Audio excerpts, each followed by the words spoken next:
farther and farther, watching everything fall. SOS, somebody come and save me from the insanity. I know, we put ourselves on this road, but I want to go back home. SOS, somebody please provide me just a little stability. My knees can't take too much more of the shaking. I'm breaking. Promises like broken anchors pulling every ship off course. 'Cause speaking over people, but what are we fighting for? But I still have to believe in something so lost back then inside the flame. If we stop tearing at each other, then maybe, oh maybe, something will change. SOS, somebody come and save me from insanity. I know, we put ourselves on this road, but I want to go back home. SOS, somebody please provide me just a little stability. My knees can't take too much more of the shaking. I'm breaking.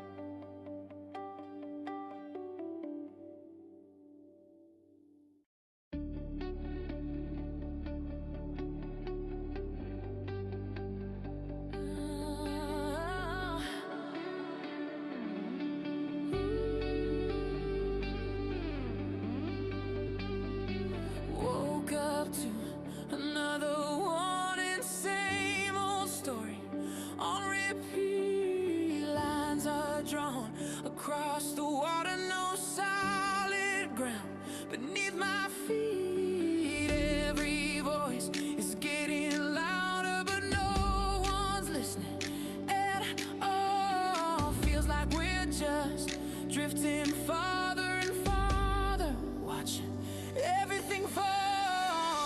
SOS, somebody come and save me from the insanity. I know, we put ourselves on this road, but I want to go back home. SOS, somebody please provide me just a little stability. My knees can't take too much more of the Hello, everybody. All right. Good evening and welcome to SOS Live. It's Brandon Batch here with my co-host Josh. We're doing a remote thing this time. Brandon is freezing on my screen. We're doing things a little bit different tonight. No, okay, now he's not frozen. Are you freezing? Oh, okay. Oh, now you're good. We're doing this remotely this time. Traditionally in the past we've been in the same room with one another, but we figured we would test out whether or not we can do this remotely and if it still works. So if anybody has any issues, you can put them in the comments, let Josh know, and we'll work on getting those resolved. Just a couple quick points as by way of updates on kind of what's been going on over the course of the last week. As everybody knows, the situation in Iran continues to remain in flux. The Strait of Hormuz is still currently closed. There were supposed to be talks in Islamabad. Those talks didn't really end up happening. And most recently, the president has decided that, it's not really worth his time. As he put it, we hold all the cards, quote unquote. And so he's no longer going to be sending any more officials to Islamabad. If the Iranians decide that they want to negotiate with us in any way, then they can pick up the phone and give us a call. Outside of that, the Iranians, specifically the foreign minister, met with some other Russian diplomats today, seeking to figure out ways to gain some political leverage and foreign backing in as these peace talks have kind of currently stalled out. So there's nothing really new necessarily to report on that front. I mean, we are running up against a May 1st deadline. As most of you probably know, May 1st is the date that signifies the 60-day congressional period in which the president has to go to Congress and officially get authorization to continue his conflict, this war in Iran. I don't know if that's going to happen or not. I don't know if Republicans are going to have that vote, but by the Constitution, that is supposed to happen, and we will see if that is the case. In other news, King Charles and Queen Kamala are in Washington today for a state visit. This, of course, comes on the heels of what took place Saturday at the White House Correspondents' Dinner. There were many that were thinking that the King state visit was going to be canceled, but it is still going on as planned, and there is that. Now, one thing that caught a lot of really big news over the last week was the vote in Virginia, where the state legislature put forth a ballot measure that would allow for the people of Virginia to vote on whether or not they were going to sort of follow suit behind a number of Republican-controlled states in voting to redistrict mid-census, redistrict their maps. Now, this caused a lot of controversy because Virginia, even though the people did vote for the referendum, there were a lot of people who said that the wording on the ballot measure was a little bit convoluted. I know that there were some voters who said that they didn't know exactly what they were voting for. But this also, those sorts of comments were made at the same time when there's been a months-long process underway, both by Republicans and Democrats, campaigning on this issue. Everything from boots on the ground to TV ads to mailers. Republicans, of course, trying to defeat this redistricting measure, and Democrats trying to get it passed. And it did pass, I believe, with a vote percentage of 51 to 49. So not necessarily, a runaway vote by any means. But obviously there was a lot of pushback from Republicans after seeing the map that it appears that all but I believe, one seat in the state was drawn in a way to where Republicans would maintain control of it.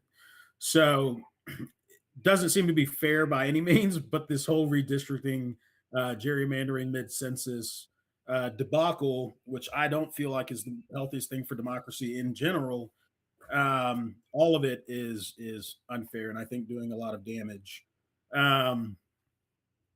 So outside of that, of course, the Southern Poverty Law Center was indicted last week on April 21st on federal charges related to essentially them giving money to extremist organizations that the administration believes constituted wire fraud, and a number of other federal charges.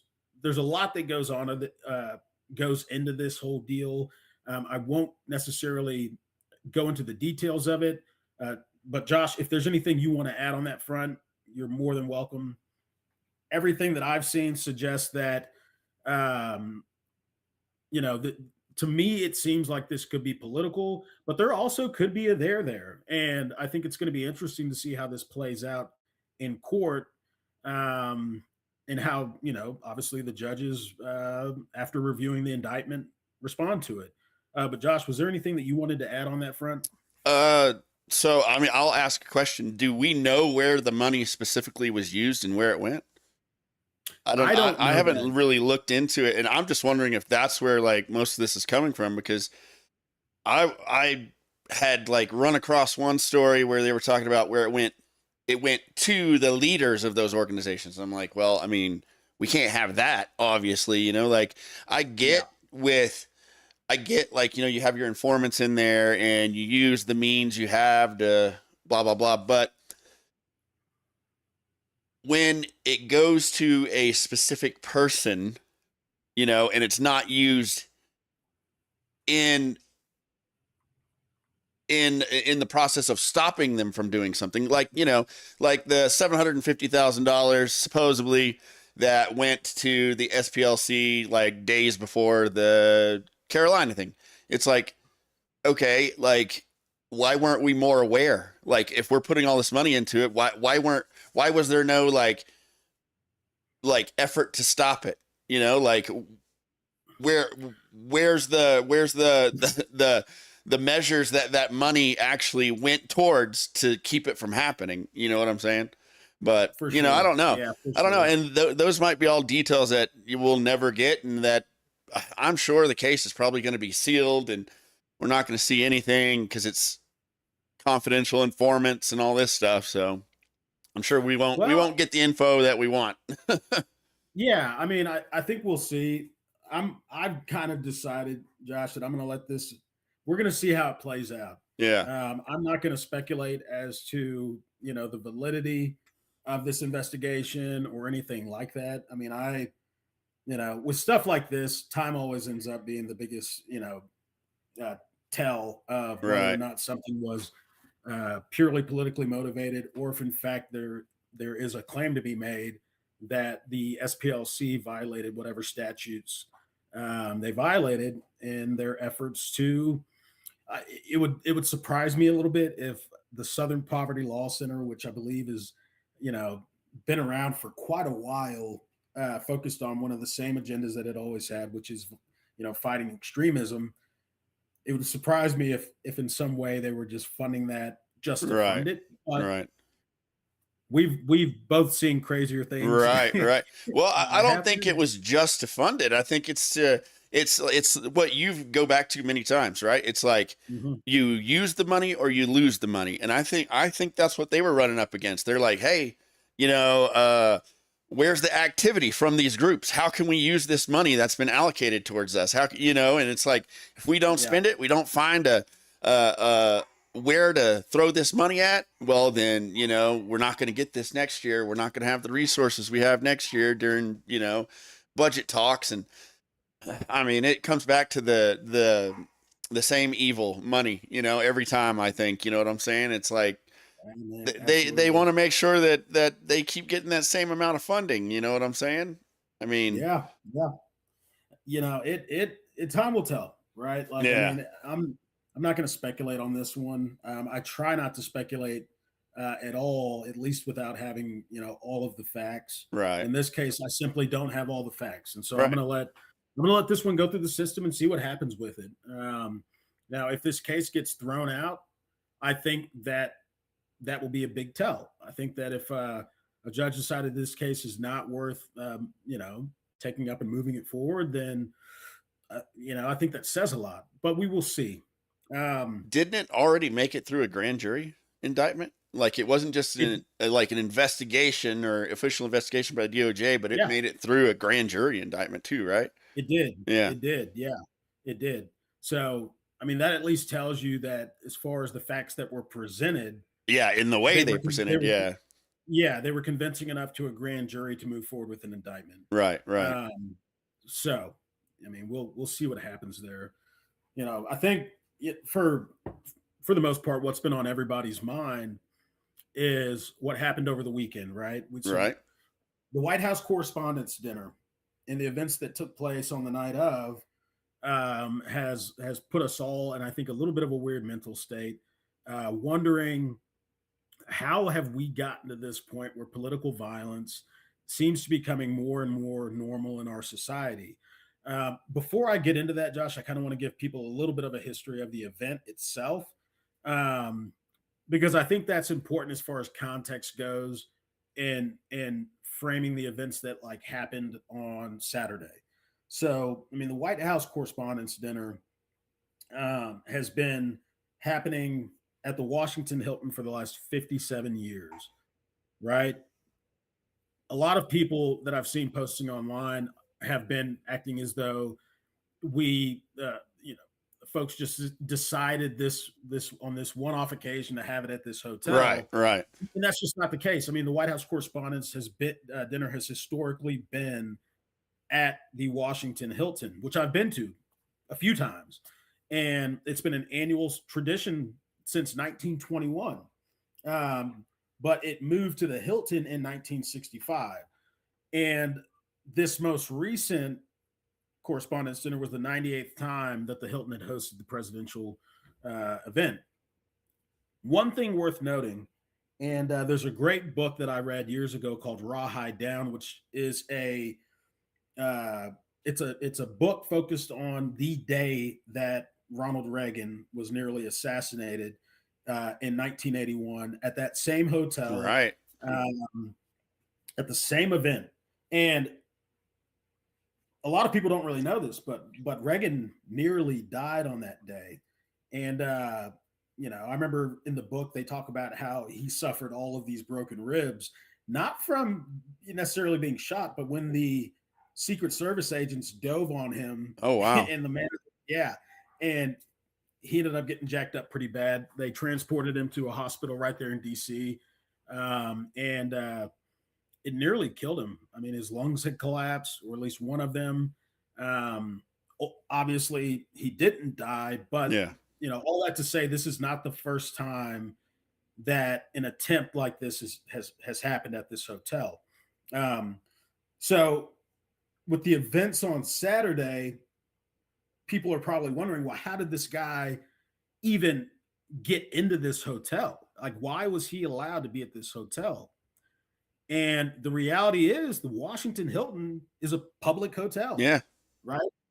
So the shooter actually ended up booking a room at that hotel back on April 6th, checks in the day before the event. And obviously on the night of, he's armed with a shotgun, a pistol, and a bag full of knives, you know, right. And runs 10 flights of stairs or 10 stories down the stairwell to the event, where he tries to then, which I think we saw on camera, run past the security checkpoint where the Secret Service agents and armed guards were. And he's tackled. There were shots fired. I want to know what he thought was going to happen in that like moment, you know, because like when you watch it, he's just like sprinting. I'm like, how far did you actually think you were going to get? Just like basically chopping it, like trying to like I don't know. Like, I guess, I mean, to me, I was going to say, I guess he's a crazy person, but to me, he seems like the most mentally stable person so far. And I think that's why it's the scariest. I think that's why it's the scariest, like, time that this has happened, is because he seems like the most mentally stable person so far that has attempted an assassination. And that's what has me concerned. It's like, now we have seemingly normal people thinking that killing the president is okay. You know? Well, to put this into retrospect, on the night that Reagan, or on the day Reagan was nearly assassinated, Hinckley Jr. carried out this entire attack. You want to know why, Josh? Why? Because he wanted to impress Jodie Foster. Oh, well, see, he's crazy.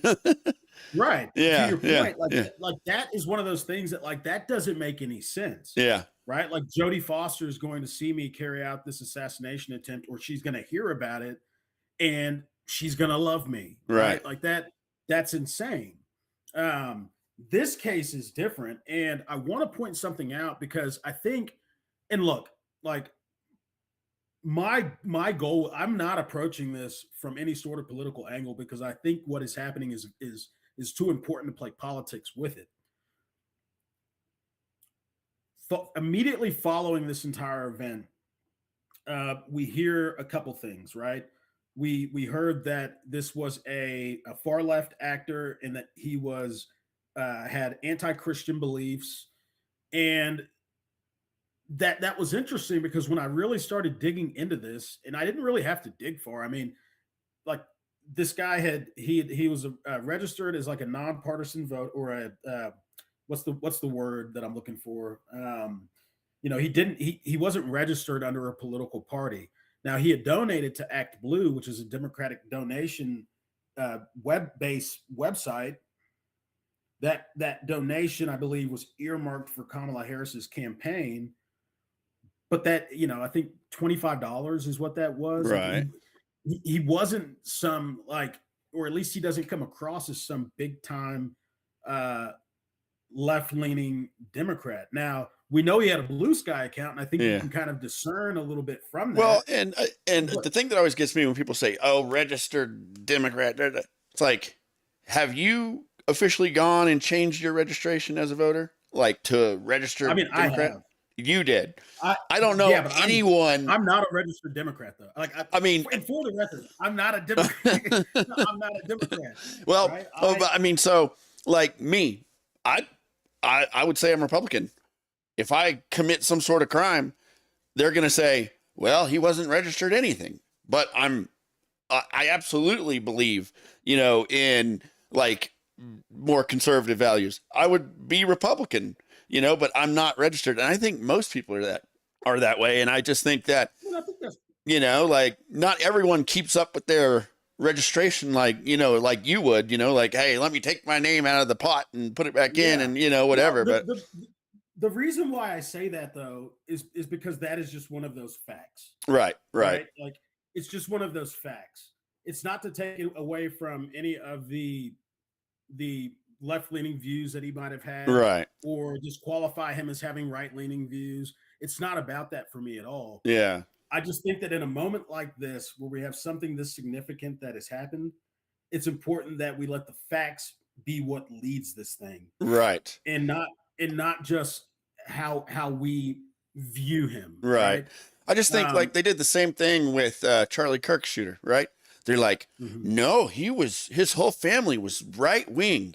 So you had a right wing activist try to kill Charlie Kirk. It's gotten like they're trying to portray this. It's gotten so bad that even his supporters are trying to shoot him. Like that's stupid.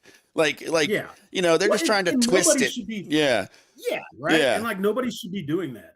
Like my whole thing with this entire event is that nobody should be trying to win political points from this. Right, exactly. I mean, we're talking about an assassination attempt that just took place.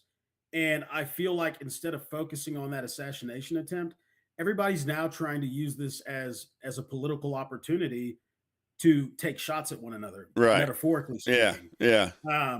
And I think that cheapens what this was. Caroline Leavitt took a lot of heat for saying that. Well, taking shots at everybody. That's why I followed it with metaphorically speaking, right? But yeah, man, and like one thing that I will say, like, so that he was labeled as being like an anti-Christian. Yeah. Right. And I was looking up, and I don't want to get into the process of going through a lot of like his manifesto, right? When these sorts of events happen, when somebody has a manifesto, you can't to talk about it. So here's the deal. We're on Twitch. You can't. It's against terms. That's good to know. Yeah. That's good to know. Well, here's what I will say then is that there was a lot that apparently this guy said that points almost in the opposite direction of being anti. Like this is a legitimate like confusing one, because typically like you would see someone that does something like this be motivated by something way more simple. Yeah. This guy appears to have been motivated by specific policy things that he was really opposed to. And we don't have to get into detail of that, because really the focus should be how we have gotten to this point. Right. Josh, I sent you a graph earlier. If you don't mind pulling that up on the screen. And I don't think that I'll be able to see the screen that you're looking at. No, I don't think you will be able to. But that's okay, because I have it pulled up here in front of me too. There we go. It's up. Okay, so what this chart represents, there is no federal database where all of these incidents is compiled and analyzed and researched. The University of Maryland is one of the few places that has pulled together a lot of this data, and this chart is based off the data from the University of Maryland on violent extremism. And what this chart shows is that from 2005 to 2015, it's a relatively flat curve. Now, from 2005 to 2015, on average per year, you have 39 politically motivated violent incidents.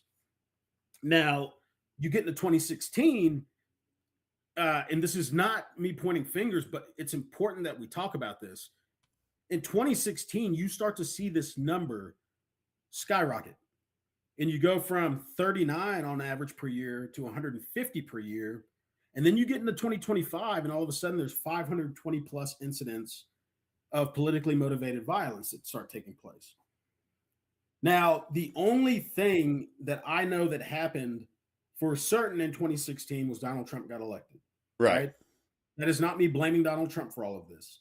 I'm just saying that seems to be the correlation between what was otherwise a flat line, minimal cases on average per year, to its beginning to really climb and then skyrocketing in 2025.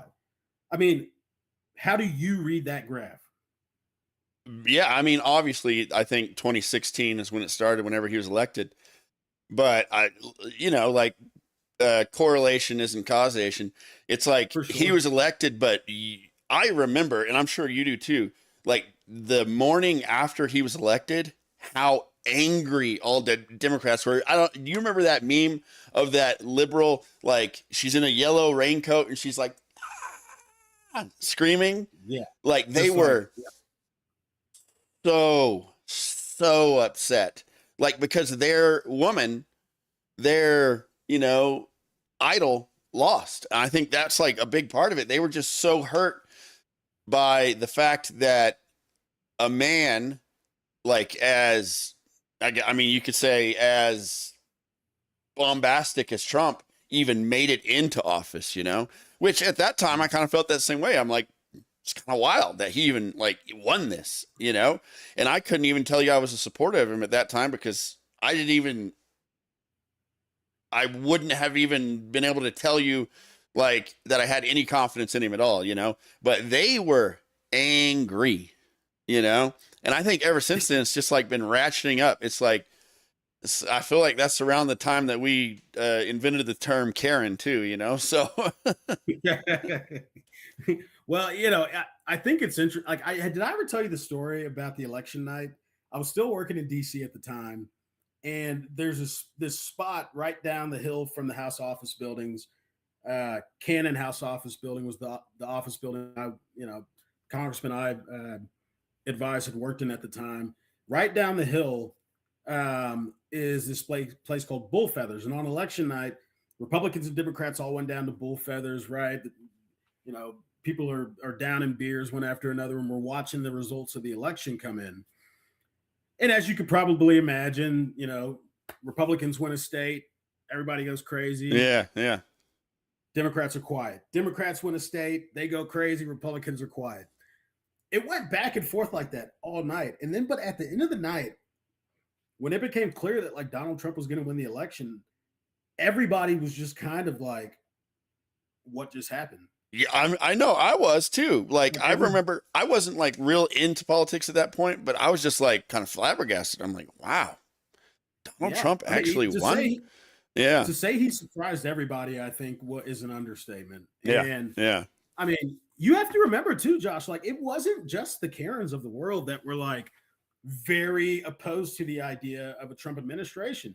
Marco Rubio, Vance, Ted Cruz, pretty much a lot of Lindsey Graham, like a lot of the people that Tulsi Gabbard, like a lot of the people that are now in his cabinet were diametrically opposed to the idea of becoming president. Yeah.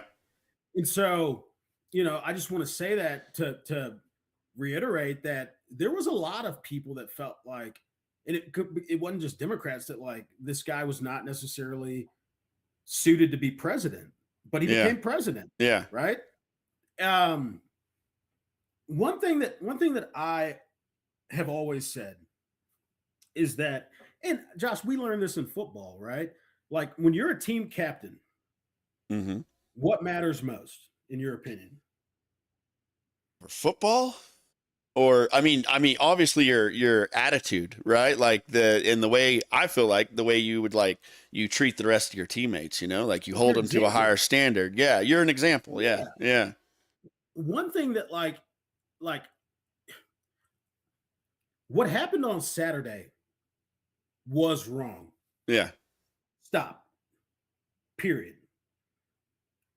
Like in America, we shouldn't be okay, no matter which side of the political aisle you're on, with politically motivated violence. Like Right. that should not be okay.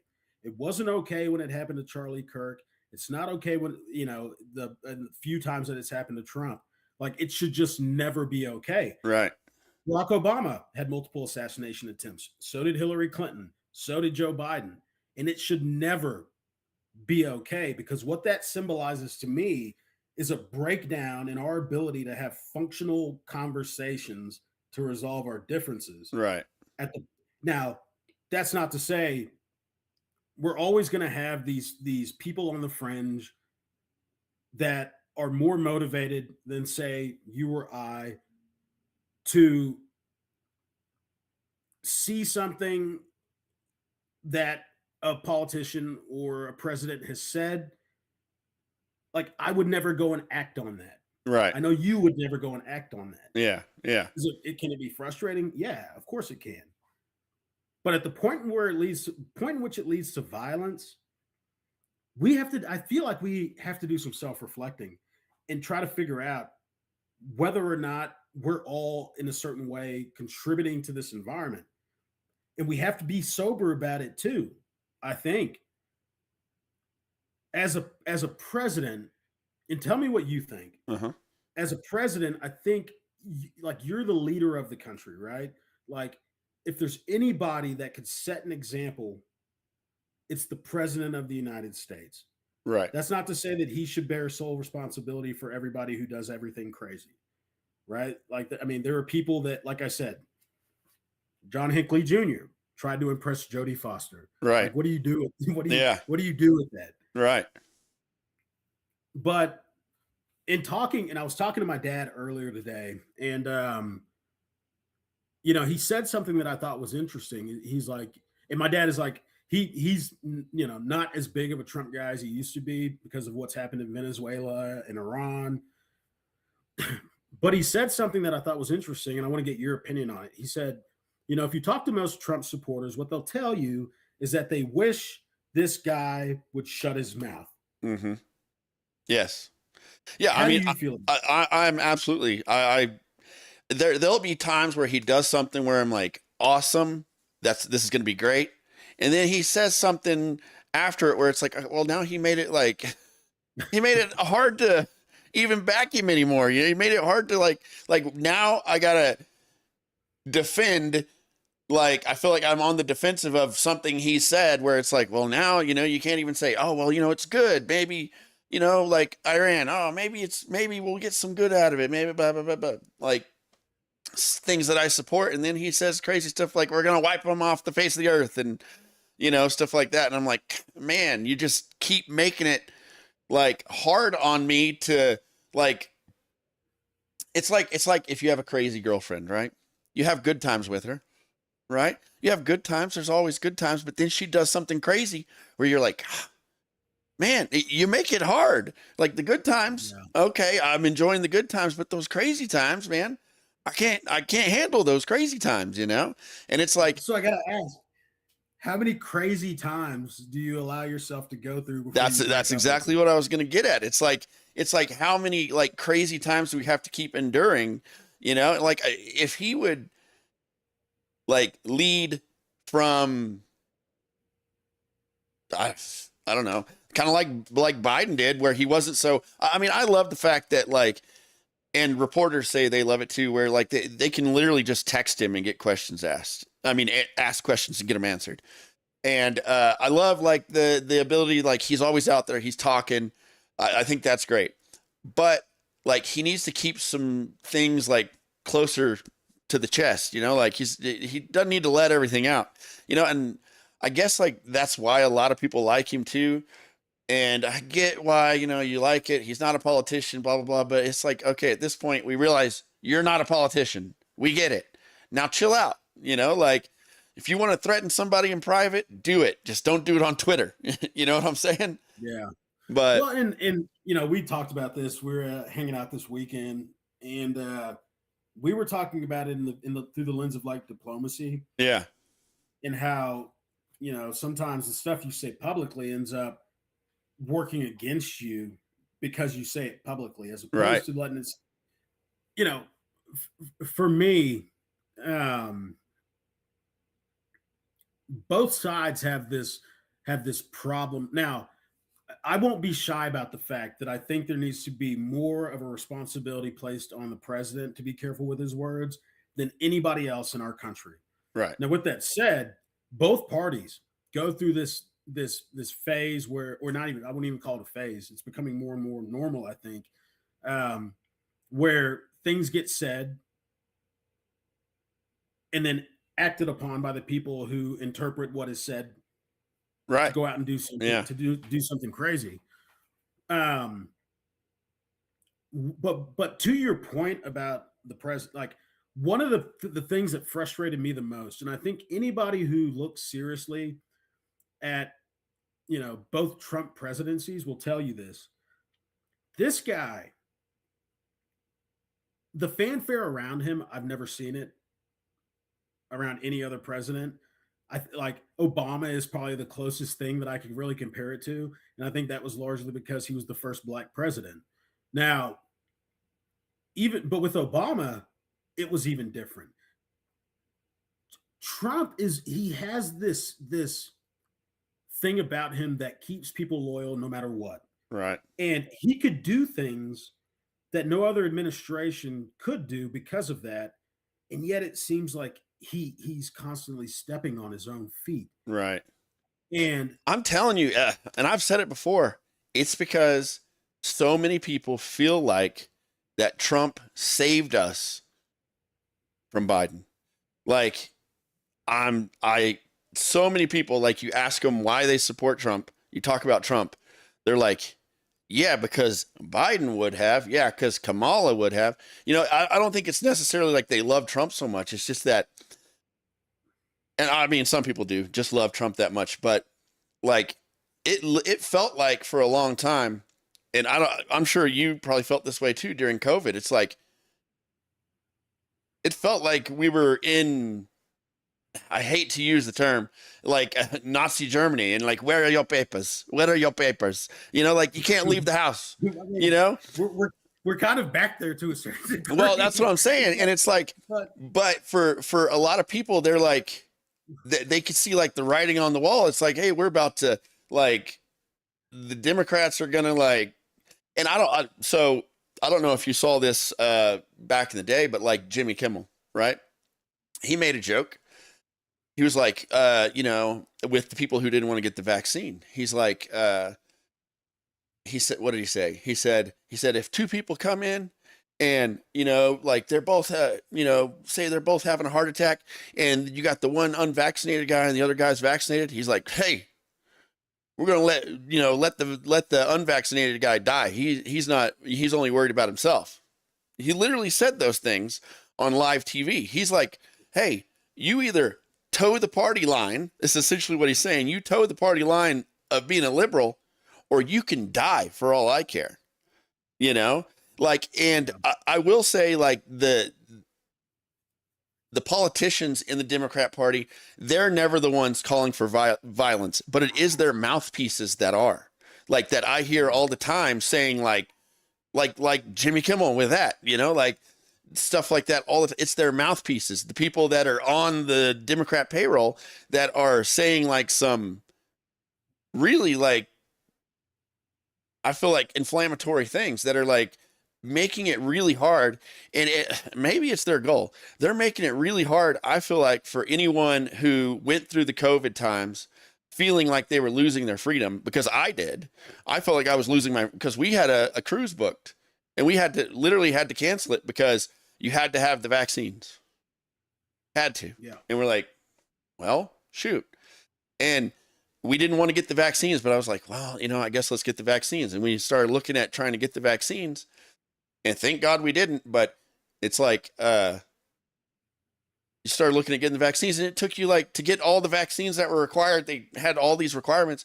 It was going to take like, because you had to get it and then wait, and it was going to take like 3 weeks or something. And I'm like, this is so much just to live a normal life.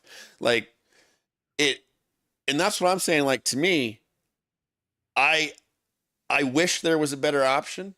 Like, I wish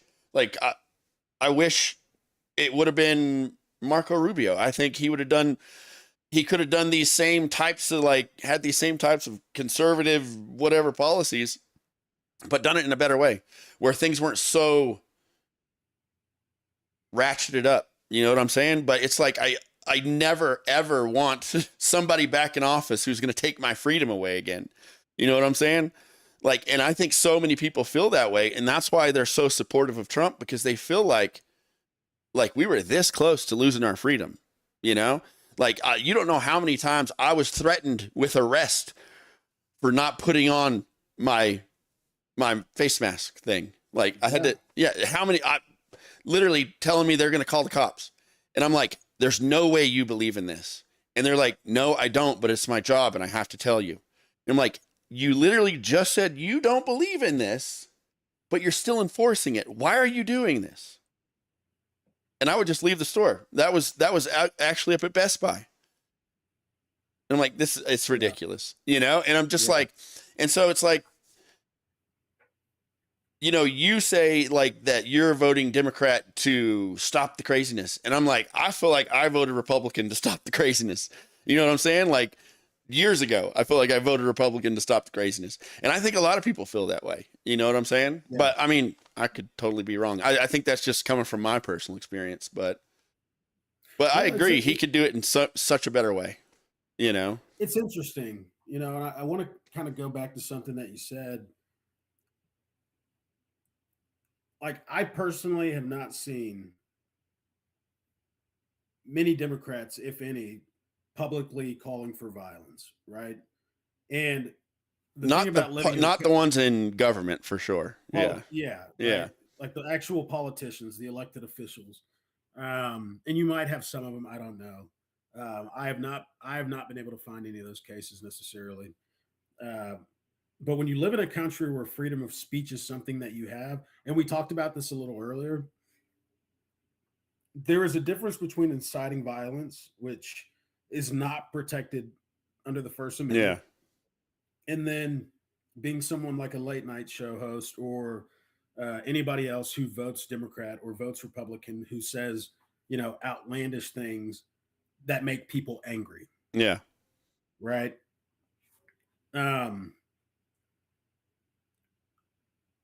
I personally believe, and just like with the gerrymandering stuff, right? Like, we are getting at a point to where if we don't stop this tit for tat, he did it too, the finger pointing, the constant back and forth, and if we don't start holding our elected officials accountable, and if we just keep allowing like a lot of this behavior to just keep being tolerated, man, we're gonna eat each other alive. Right. Like, let me make an analogy. Okay. You're playing a football game. The refs aren't calling pass interference. What do you tell your guys? Hey, you don't do, you know, don't make sure you don't, you know, interfere with the receiver, because we're going to be the better people and we're not going to win that way. Or you just tell them, hey, they're not calling it, you do it too, you know? And I think that's what's happening. You know, it's like the question becomes though, but who usually gets caught? Who usually ends up getting the flag? Yeah, I guess so. Yeah, the second guy, you know what I'm saying? It's not the guy that throws the first punch, right? Yeah. It's usually the second person that gets caught and flagged. You know, and I think that's a pretty good analogy. The only thing that I would say is that, you know, this isn't a game. Right, like it shouldn't be a game, but I think they play it like a game. Yeah. Well, it's becoming a blood sport. Yeah. it seems like politics is now a blood sport, and every founder pretty much warned about this a political climate in which the term American is not something that's exalted more so than your party affiliation is, right, or any one person. And we've gotten to this place in this country where that's become the thing. And I go when I think about it, I go back to this graph and I look at this graph, Josh, and I ask myself from 2005 until 2015, what was the difference? What was the difference? Well, and so I dig into it, and what you find is that the difference is these administrations did not use violence in their rhetoric. They just didn't. From Bush all the way up till the end of Obama's term, they didn't use violence as part of their rhetoric. And I want to be careful here because I'm not trying to point the finger, but I'm trying to emphasize that as the president of the United States, unfortunately, you do have more responsibility when it comes to what you say, because what you say matters more than some pundit on some late night show host. Right. That's some late night show, right? But when I see things like, and this is in reference to Liz Cheney back in 2024, let's put her with a rifle standing there with 9 barrels shooting at her. Okay. This is a quote. Let's see how she feels about it, when the guns are trained on her face. 2023, Mark Milley, chairman of the Joint Chiefs of Staff. This is something the president said in reference to a call Milley made to Chinese officials after January 6th to reassure them that the U.S. was stable. Mm-hmm. Trump, quote, "This is an act so egregious that in times gone by, the punishment would have been death. A war could have been the result of this treasonous act." Like, man, like these are just quotes from him, all of which call for violence. And everybody needs to tone down the rhetoric 100%. I think we should be able to all agree, and I would even be willing to put money on this, that if the administration, and specifically the president, were to tone down his rhetoric, spend more time calling for unity than labeling the opposite party as traitors and vermin, the enemy from within, I'm willing to bet that the overall rhetoric in this political environment would go down. Right. I have to feel like that would happen. And I feel that way because when I look at this graph, I see 10 years where we did not have this level of political violence. Now, I don't think it's just what the president is saying. I think a lot of it, for example, in the case of this attacker at the White House Correspondents' Dinner, he seems to be he took it beyond just the rhetoric. He's looking at specific policy issues. Now, a lot of the same policy issues that he has a problem with, I also have a problem with. I'm just not going to be the lunatic that goes out there and does something crazy because of it. But in the United States of America, when you start seeing things shift, big fundamental shifts taking place very quickly in a way that our system isn't designed to function that way, it gets represented in anger and animosity. And then you throw some heated rhetoric in there, like Republicans and Democrats are both doing. It can spiral out of control real quick, man. And like the last thing that I want to see is this becoming the way that we handle our differences. Right. Dude, like you and I disagree on a lot of things. And not so much even just on like the substance, but like how we perceive right. Yeah. What is happening, right? Like you feel differently about it than I do. But what do? We have a conversation about it, and we're not going to pull out. We're not going to like start dueling in the middle of Right, it. You know, right. right? Like, I always feel like there's always, even though we might disagree on stuff, I always feel like there was a middle ground that started it anyway. It's like we both feel this way, and it's just like, well, I come at it from this angle, you come at it from this angle, but it's like let me think of another analogy. It's like digging a hole. You know, it's like I think we should use a 12-inch shovel. You think we should use a backhoe or something. You know what I'm saying? It's like, but we're both trying to dig a hole. That's the analogy. You know, you would win that. No, but I think right. It's like we're trying to get to the same goal. We're approaching it with different angles. Yeah. Now, I think the one thing that you and I have in common is that, like, at the end of the day, both of us want to get to the truth, to the heart of the matter. Because at the end of the day, you and I, we're still both Americans. Yeah. Right.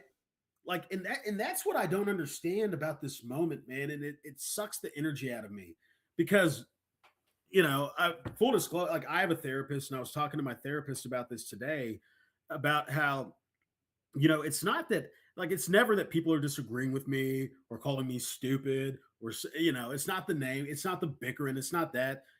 The thing that drains me the most is wondering how in the hell have we gotten to this point? Right. And why are we not doing anything to, now that we're in this hole, use that shovel to try to maybe dig some steps so we can climb out of it. Right. Yeah. Instead, it's like we're just digging it deeper, as though if we keep digging, we're eventually going to dig ourselves out on the other side of the earth. And that's how we're going to get out of the hole. Right. No, we're not going to reach China, guys. Like this hole is just going to get deep enough to the point to where there's no oxygen down there. Yeah. And then we're both just going to suffocate. Like that's what happens in these environments, I feel like. And you know, like, well, you know, I really thought like we had hit that bottom where it's like, hey, there's only nothing but up here after Charlie Kirk got shot. But so many people did not react the way I thought they were going to react. I know, man. It was disgusting. Yeah. Like I was talking to my wife the other day, and I was telling her, like, I used to watch Charlie Kirk a lot. Yeah. Right. Now there was a pretty big, and I was probably watching Charlie Kirk before half the people found out who found out who he was. And then like I was watching him back when he was still focused on like domestic politics surrounding the economy, spending, things like that, before he was like a really big figure. And I feel like before a lot of that money started flowing in, and he just started getting out on all these different subjects that were a little bit outside of his normal wheelhouse. Right. And yeah, TP USA's turned into like a monster now. It's a powerhouse of it's basically, I feel like, the power in the Republican Party now, you know? It's like, it's huge. I don't know if you've heard this, but I was reading the other day that a lot of these, like, I bit my tongue. Ouch. I saw this, I think it was the Georgia chapter, who came out and they were essentially saying Turning Point USA has gotten away from its sort of core function. Right. And I'm seeing a lot of people who are leaving Turning Point USA because of that. Right. Yeah, I don't think Turning Point now is, and I mean, this might be the reason Charlie Kirk got shot. It's not, I don't think what Charlie Kirk would have wanted it to be. Like, it's turned into more of a, like, you say TP USA now, you might as well be saying, well, to a liberal anyway, you might as well be saying fascist. You might as well be saying Nazi, you know, and that's not what he wanted at all. Like, you watch his stuff and he's like, I just want us to be able to talk, you know. He's like, I want to talk to you, you know, I want you to talk to me. I want to, you know, I want us to talk this out. And one thing that's one of the things that I admired about him. Like, I didn't agree with that guy on everything. Yeah. Especially when he started getting away from the stuff that he used to talk about, which was like more of the economic side of it, and the fiscal policy. But one thing that I loved about him was the fact that he was willing to have those conversations. Yeah. Like, he knew what he believed, and he would challenge you to do what? Talk it out. Yeah. Yeah. Prove me wrong. Yeah. Yeah. that was like, just prove me wrong. Yeah. And we're now at this place where we're not looking anymore to even do that. Like, it's not about prove me wrong anymore. It's about, I'm not going to talk to you, right, because we have nothing to talk about. Yeah. And like, that's a dangerous place. My dad, I was talking to him earlier, and one thing he said, he was like, and I hope I hope this isn't true, but I can see the logic in it. He said, I think we're just gonna have to get to the place to where we have to fight it out. And yeah, like, somebody's got to come out and top. Like, I hope that's not the. I think. Yeah. I think if we get to that point, like, that's. I'll put it this way. I want to do everything I can to avoid us getting to that point. Right. Right.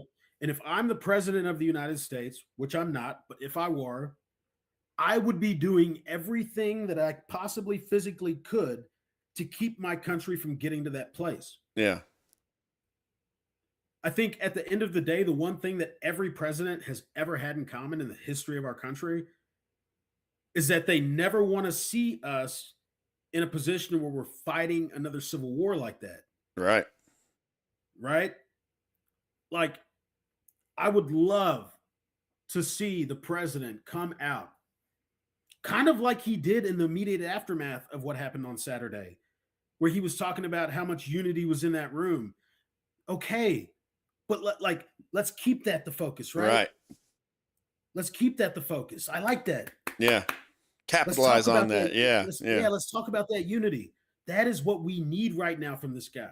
We need this guy to tell us more how important it is that we are unified as a country. We do not need to hear about vermin and enemy from within. Democrats, like, and I don't want to be a hypocrite here. I try not to use the Hitler reference. Yeah. I try not to use that reference because that guy did, like, we know what that guy did. Right. Right. Yeah. Yeah. God, surely we're not going to get to that point. But I'd be lying if I said that I didn't see some tendencies that quite literally meet that definition of what fascism is. Now, with that said, I also know and respect the fact that this guy was elected. Right. He was elected as president of the United States twice. Now, what happened on Saturday, wrong. Point blank, period, wrong. We cannot allow that to become normal in our political discourse, in my opinion. Like, I just don't think that is helpful or beneficial for anybody. Yes, we can all tone down the rhetoric. Absolutely. I think that begins, it would be great if it began with an example from the guy leading this country. Right. I mean, do you agree with that? Yeah, for sure. Yeah. I mean, this is something you learn in business school, like that the culture of the business trickles down from the CEO. Like, if there's problems in your company, it starts at the CEO. It's how he treats his people and they treat theirs. And, it's. Well, if the company's going under, who gets fired? Not right. The I mean, the CEO. Yeah. That guy gets replaced. Now, I'm not saying, like, I mean, the voters will decide in the midterms, but, like, words matter. Like, yeah. We got to stop acting as though with our elected leaders, I know he says this, but he doesn't mean it. Or I know she says this, but whatever. Like, we were talking about this earlier, Josh, how, like, sometimes if it's I think you had said something along like, if it's a female that says something that is, like, kind of violent, it kind of gets discarded as being like, like, not taking it serious as if.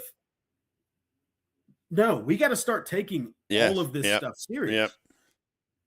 I think like what would really help is, like, if they just started enforcing the calls to violence, like the laws we have on the books. Like, hey man, start throwing these guys in the I mean, I don't care if there's calls like big issues like, oh, First Amendment, blah, blah. Nope, nope. We got to stop it now. You know, like we got to let everybody know. I don't care if it's on the left. I don't care if it's on the right. You start saying something crazy, you're gone. Yeah. You know, and everybody has to, be held liable. That standard has to be applied evenly. Yeah. Like, it doesn't matter if you're the president or if you're, some member of the board here in Midland. Like, that type of rhetoric should have no place in our society. Yep. Because we're seeing the real world consequences of that. The real world consequences of that are real people getting hurt. Right. And like, man, I love this country. You love this country. This idea that like one party loves it more than the other, like that's nonsense, man. Like we all, I feel like, have a deep love for this country. And we see it normally in times of extreme extreme trials, something that happens that becomes a unifying call for everybody, something like 9/11. Right? Like that, the level of patriotism in that moment was huge. I was in the 7th grade when that happened, and I remember it. Yeah. And I quite frankly have not really seen it. Well, no, that's not true. The last time I saw it was when I was in DC still, on the night that we killed Osama bin Laden, who just so happened to be responsible for Right, yeah. And man, I can't say that I've seen it since. Right, yeah. I can't say that I've seen it since. And it breaks my heart, because at the end of the day, I have to feel like we have, it sounds so cliche to say this, and to the point to where, like, quite frankly, I kind of hate saying it, but the things that bind us are so much more important than the differences that we have. Yeah, for sure. And yet it seems like we let these differences, and I don't think it's by accident. I think there's very powerful people that fully intend on keeping us divided. Because if we're divided, we're not focused on the things that actually improve all of our lives. Right. Like, I was thinking about this earlier. Like, imagine this, Josh, a world in which a member of Congress introduces some legislation, right? And it kind of was like this whenever I was on the Hill, but in a lot of ways it wasn't. But imagine if, like, there was some legislation that got introduced, and instead of the party not in power immediately finding every single reason that this is not good policy, right? Right. All the things that are wrong with it. Imagine a world in which good policy was just good policy. Right. I was actually just about to ask you kind of a question in this vein. I was going to say, let's say we just talked about, hey, those calls to violence, need to be stamped out with, strict enforcement. What if, like, how do you think, like, people would react if Trump put out a executive order that said, hey, any calls to violence, like, straight to jail? Like, see, how do you think people would take it? Because I think right-leaning people would be like, heck yeah, let's go. And I think anyone on the other side, they're gonna be screaming First Amendment, all that stuff. Well, I think that you're probably right about that, but here's why I think you're right about that. I think a lot of it has to do with the standard that has already been set. Right. Like, it seems like the standard that has already been set is the rules are for they, but not me. So I'm going to apply them to you, but not me. Right. I'm going to enforce them on you, but not me. And a good example of that is, and a lot of people don't know this. A lot of people have no clue that this even exists. But we were talking about this right before the show started. And for anybody out there that's listening, just go Google it. Go Google this right now. National Security Presidential Memorandum number 7 that was introduced, put out there by this administration, September of 2025. If you can pull it up, Josh, I mean, I think it's one of those things that's like really important because this gets to what you're kind of talking about and what I'm talking about in terms of how things are applied because it's in the application of a policy. What was the number on the memorandum? 7. 7.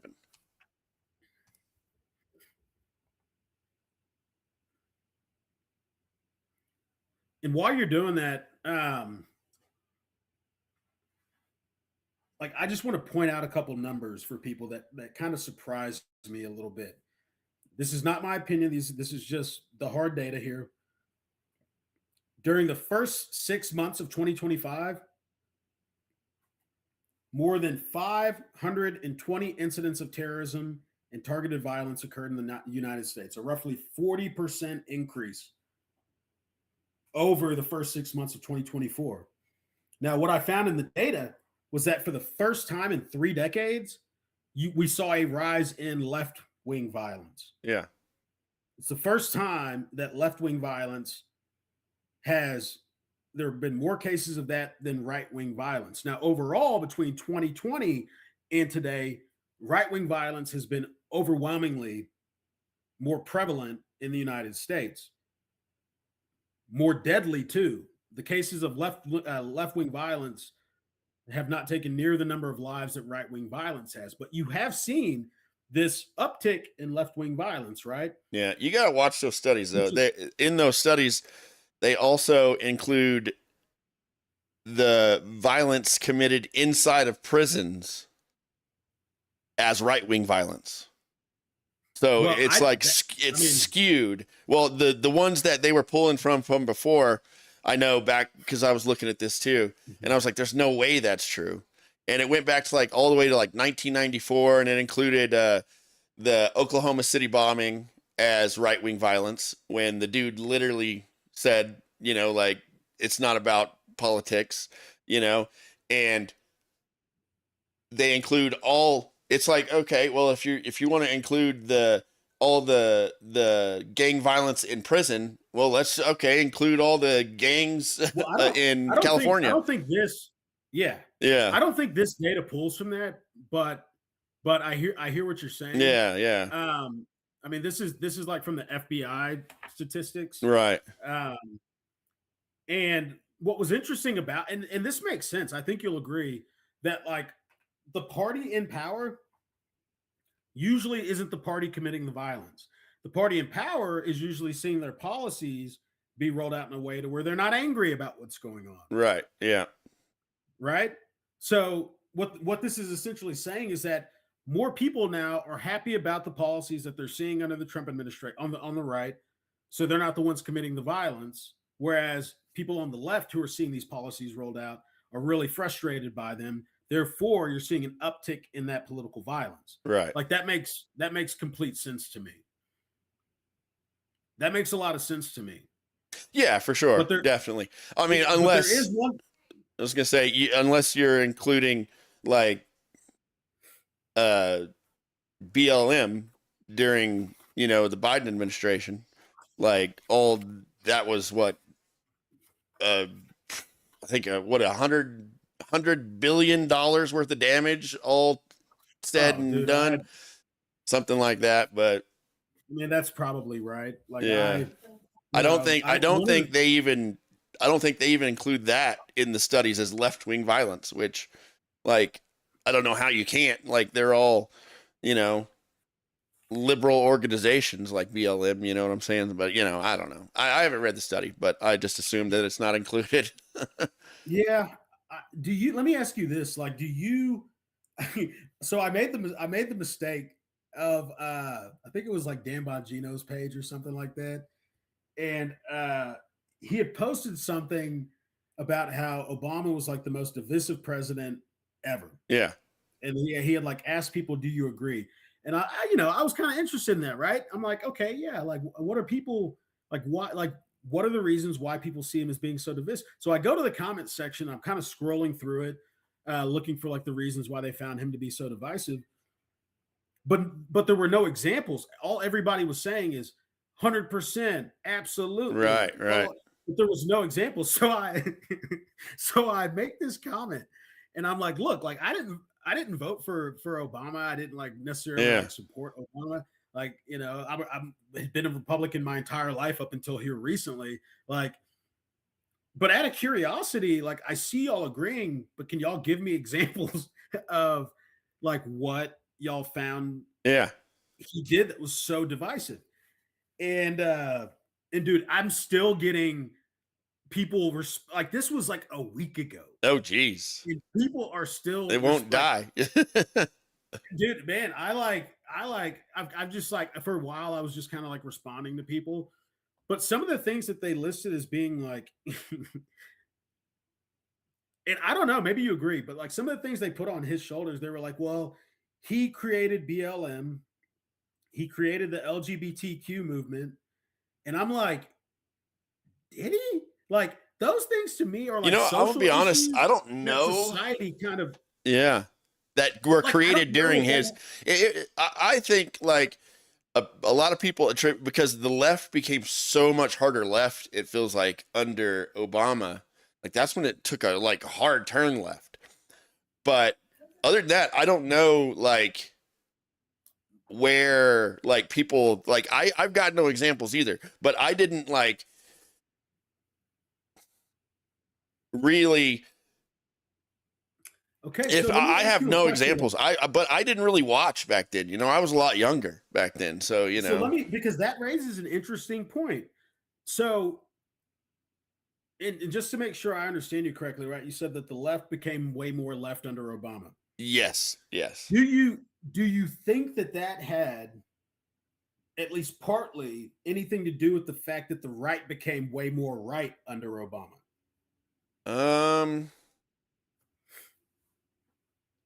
I mean, I think it stands to reason. Like if let's say if the left starts moving even farther left, I think it would create an even farther right. You know what I'm saying? But I mean, you could look at it either way. I don't have any examples of the right getting further right. I can't think of any. I'm trying to think of some. Well, so for example, like the Tea Party.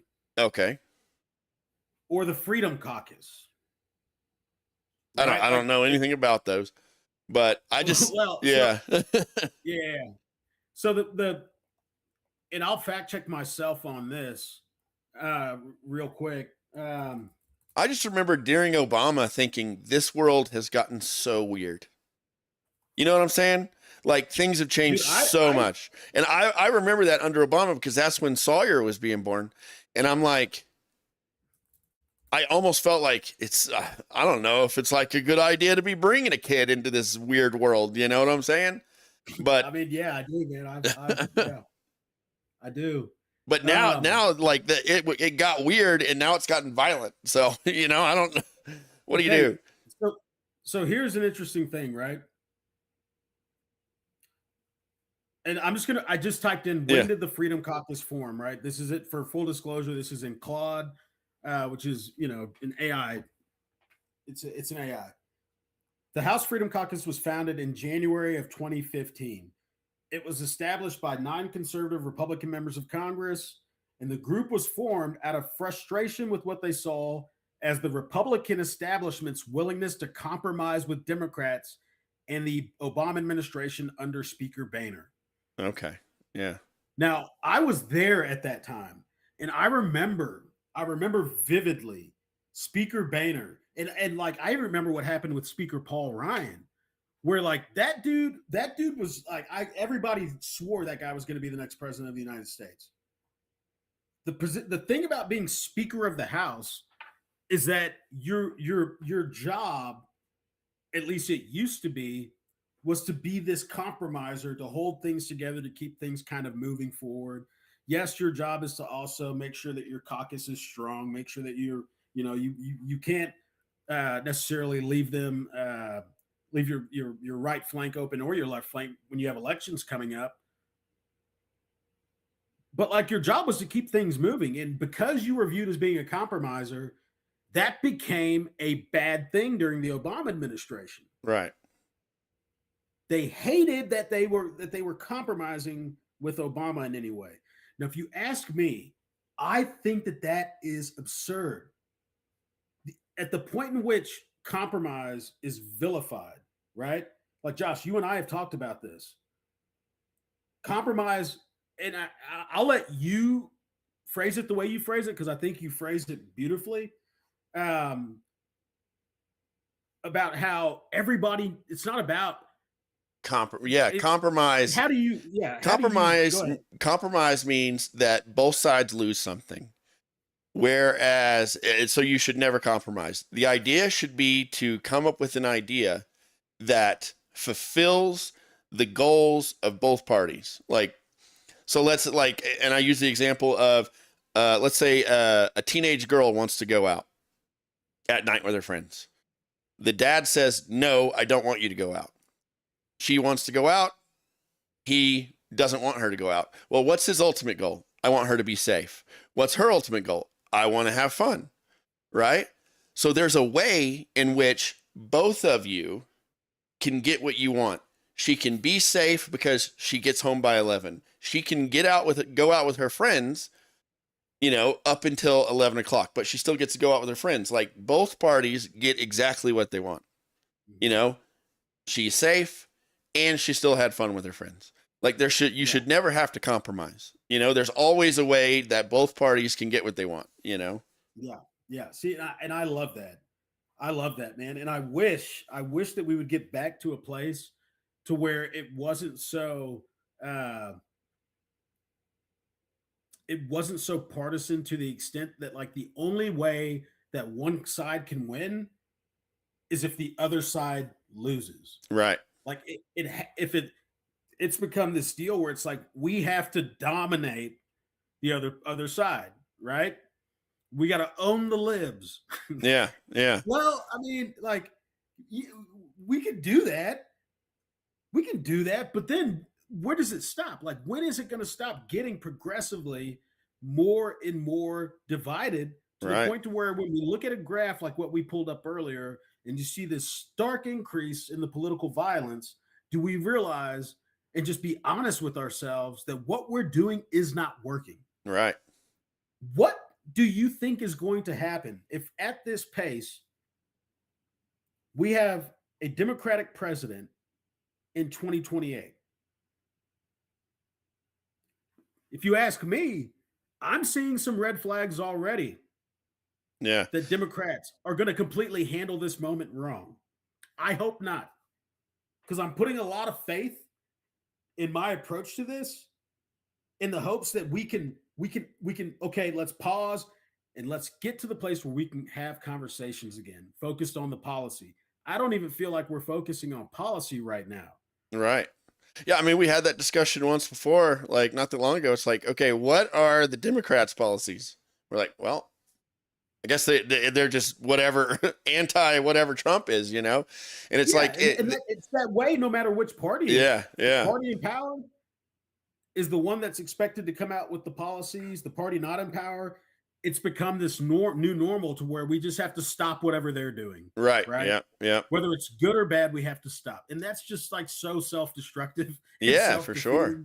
That, like, I just don't get how we survive that way. If they could just like turn things around and just like, because there's things like that people can agree on, like that Democrats could actually maybe do some good on, like healthcare and, stuff like that. But it's like they just won't put neither of them will put any type of calm thought into anything. You know what I'm saying? It's like, it's just, it's frustrating. It really is, Yeah, man. One thing that I was thinking about the other day, it won't surprise me if you say that you've never watched this before because you're not a loser like me. but like one of the things I like to do sometimes is just turn on C-SPAN and watch the live House floor coverage when they're debating bills. Right? Like whenever I think about a debate, though, I think about two people actually going at it, trying to disprove or prove their point. And man, like the way that like the House floor debate structure is, it's so, I think, outdated. They never really, you don't talk to each other. You're always talking to the speaker pro temp Right. who's it's never normally the actual speaker. It's just a fill-in, typically from the party in majority, the party in the majority will have a random member of Congress filling in for the Speaker of the House, Speaker pro temp, and she's the one sort of presiding over, or he or she is presiding over this debate that's taking place, in which they're never talking to each other, and it's always just getting up there and using the talking points that sound the best. Right. You say what you're going to say. The next member might speak, who's of the opposing party. They say what they're going to say, but there's never actually a real dialogue taking place. Normally, a lot of that dialogue happens within the committee structures themselves, which the American public never get to see.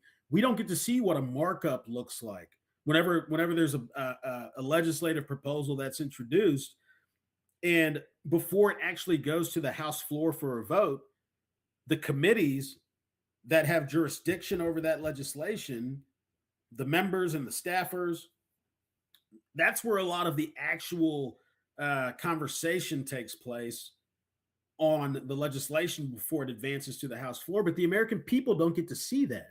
Right.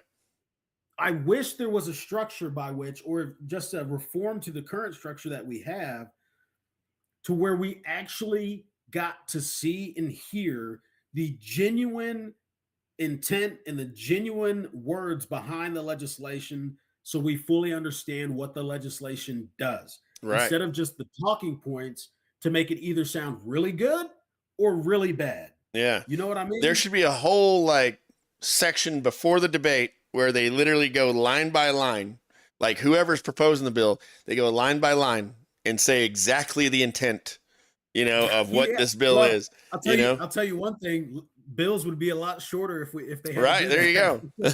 And then you know what? And then you'd never have to debate in the future on what the intent of that language meant or was or is or whatever. I think that's a beautiful idea, man. And like the cool thing about that would also be is that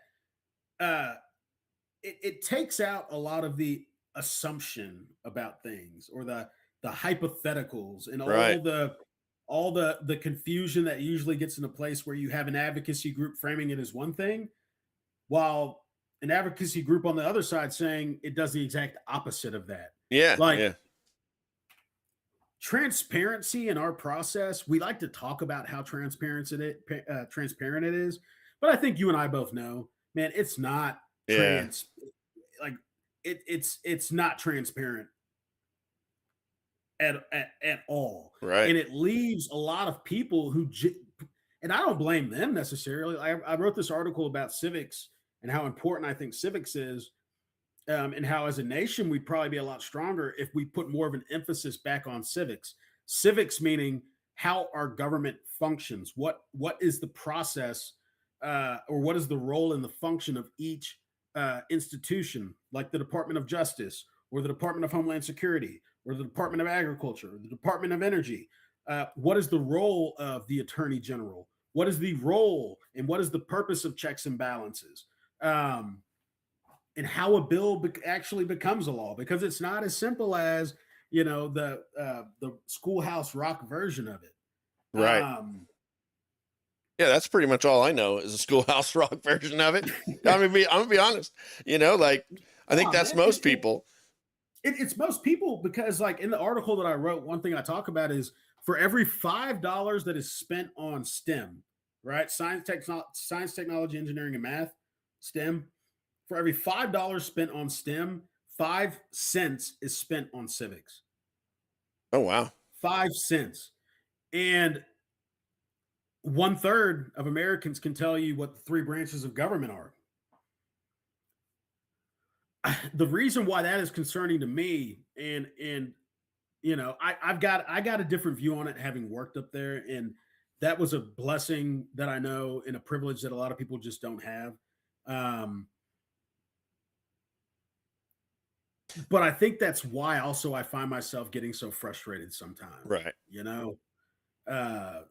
You see things happening that are complete divergence away, shift away from like the normal way that things are supposed to function, and you see those shifts taking place, and you're sitting there wondering, Like, why are people okay with this? It's not even a matter of conservatism or liberalism. It's a matter of standard operating procedure. Why are people okay? And then you oftentimes forget that, Brandon, just because you see that happening doesn't mean everybody else is seeing that happening that way. Like, and I forget that sometimes, man. But the idea of the United States was our founding was completely dependent upon the populace being well informed. Right. And not only is that becoming less and less the less of an emphasis we put on civic understanding, but man, we have politicians now that just straight up lie about what legislation does on both sides. Man, Right. that is one of those bipartisan issues that, like, that is a big problem.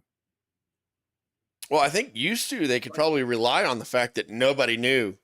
Like, nobody knew how anything worked. Like, you don't really have a resource to find anything. And now, you got, all the answers right in the palm of your hand. So they have to, like, throw out a bunch of confusion, like. Well, interestingly enough, Josh, our parents' generation were way more informed on how the government functions.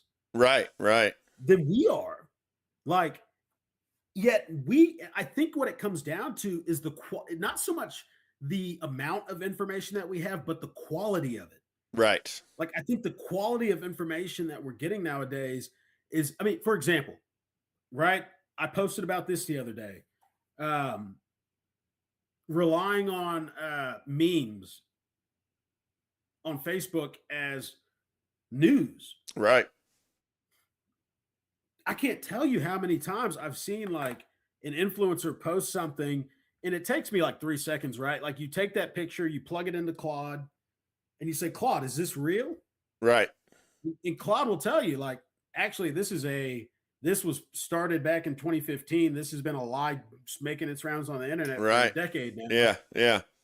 I've probably done that 100 times. I'm like, nah, I don't believe that. Let me copy paste. Dude, the baseline way of thinking should just become, don't believe anything you see, no matter who it comes from, even me. Yeah. Fact check me. Fact check everything you see, because there's a good chance. Now, I try to do my best to fact check anything I put out there, right? Like, if anybody's found some egregious lie I've told over the last, like, year or whatever, let me know. Like, it's never my intent to mislead people. But a lot of these influencers, man, like, they rely on the clicks. Oh, and yeah. the likes. Yeah. And they push these emotional buttons to get people riled up. All about engagement. And, dude, man, it's about that engagement. And so that's why I say the quality of information. Like, how many times have your parents made the reference to Walter Cronkite or Dan Rather? Oh, yeah. In terms of, like, that's when the news was the news. Yeah. He literally read the news. Yeah. Just read the news. That's it, Dude, man. Like, I don't hardly watch the news at all. Oh, me either. It's like, anytime I see it, it's just like, I'm just like in disbelief either way. It's just like, no, that's spun. No, that's spun. That's spun. Yeah. Everything. It's both ways. It's like, I don't watch Fox News because it's spun too far to the right. I don't watch CNN because it's spun too far to the left. I don't watch even local news because I feel like they put a spin on things. And I'm just like, somebody. I don't watch the local news because you have to watch all those cheesy commercials. Right. Like, yeah, I don't want to have to hear about.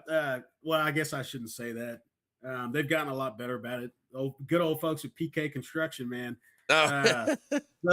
Those commercials, man, just used to creep me out a little bit. But it was the guy in it. Windows are fantastic. Yeah. I'm sure those are great windows. So you hate Mennonites, huh? That's what you're saying? Man, quite the opposite. Quite the opposite, dude. Dude, I don't hate anybody. I don't hate anybody, man. I have disdain for some, dislike for others, affection for others, and love for some. Right. But I hate nobody. Let me ask you a question, though, Josh. Yes. And this is a genuine question, and I'm asking it from the viewpoint of me personally, right? Uh-huh. because I don't want to completely get away from the idea of trying to work with people who I really disagree with, right? Right. I like there are times when I want to give up hope on that, but I know that that's not necessarily in the best interest of this situation either. But there are things that I see happening that are deeply concerning to me. And it's not things that I'm making up. It's not things that are just in my head. It's things that I see happening within this administration that have caused me to be so outspoken in this moment. Right. And from my viewpoint, try to sound the alarm bells and say, guys, hey, some big stuff is slipping here.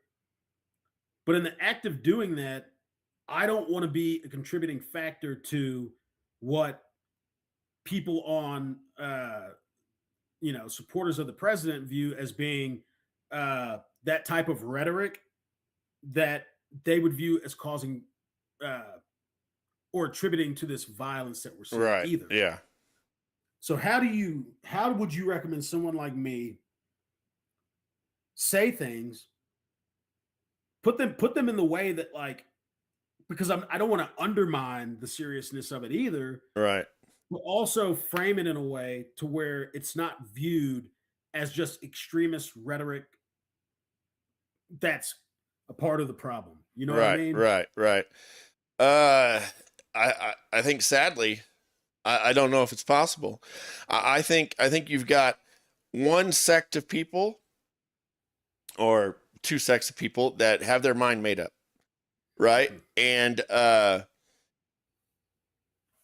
forget who I was watching. I was watching somebody, and they're like, "If you've got your mind made up, I'm not talking to you." It's like, I'm not talking to you.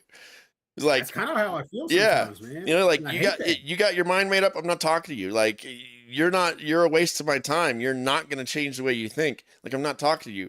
Like I'm Yeah. talking to all the people who, might be somewhere in the middle, and I think the best way, like the most, well, I mean, if you just want to look at it, like statistically speaking, like if you're going to shoot one way or the other, you would want to shoot towards the people that not shoot.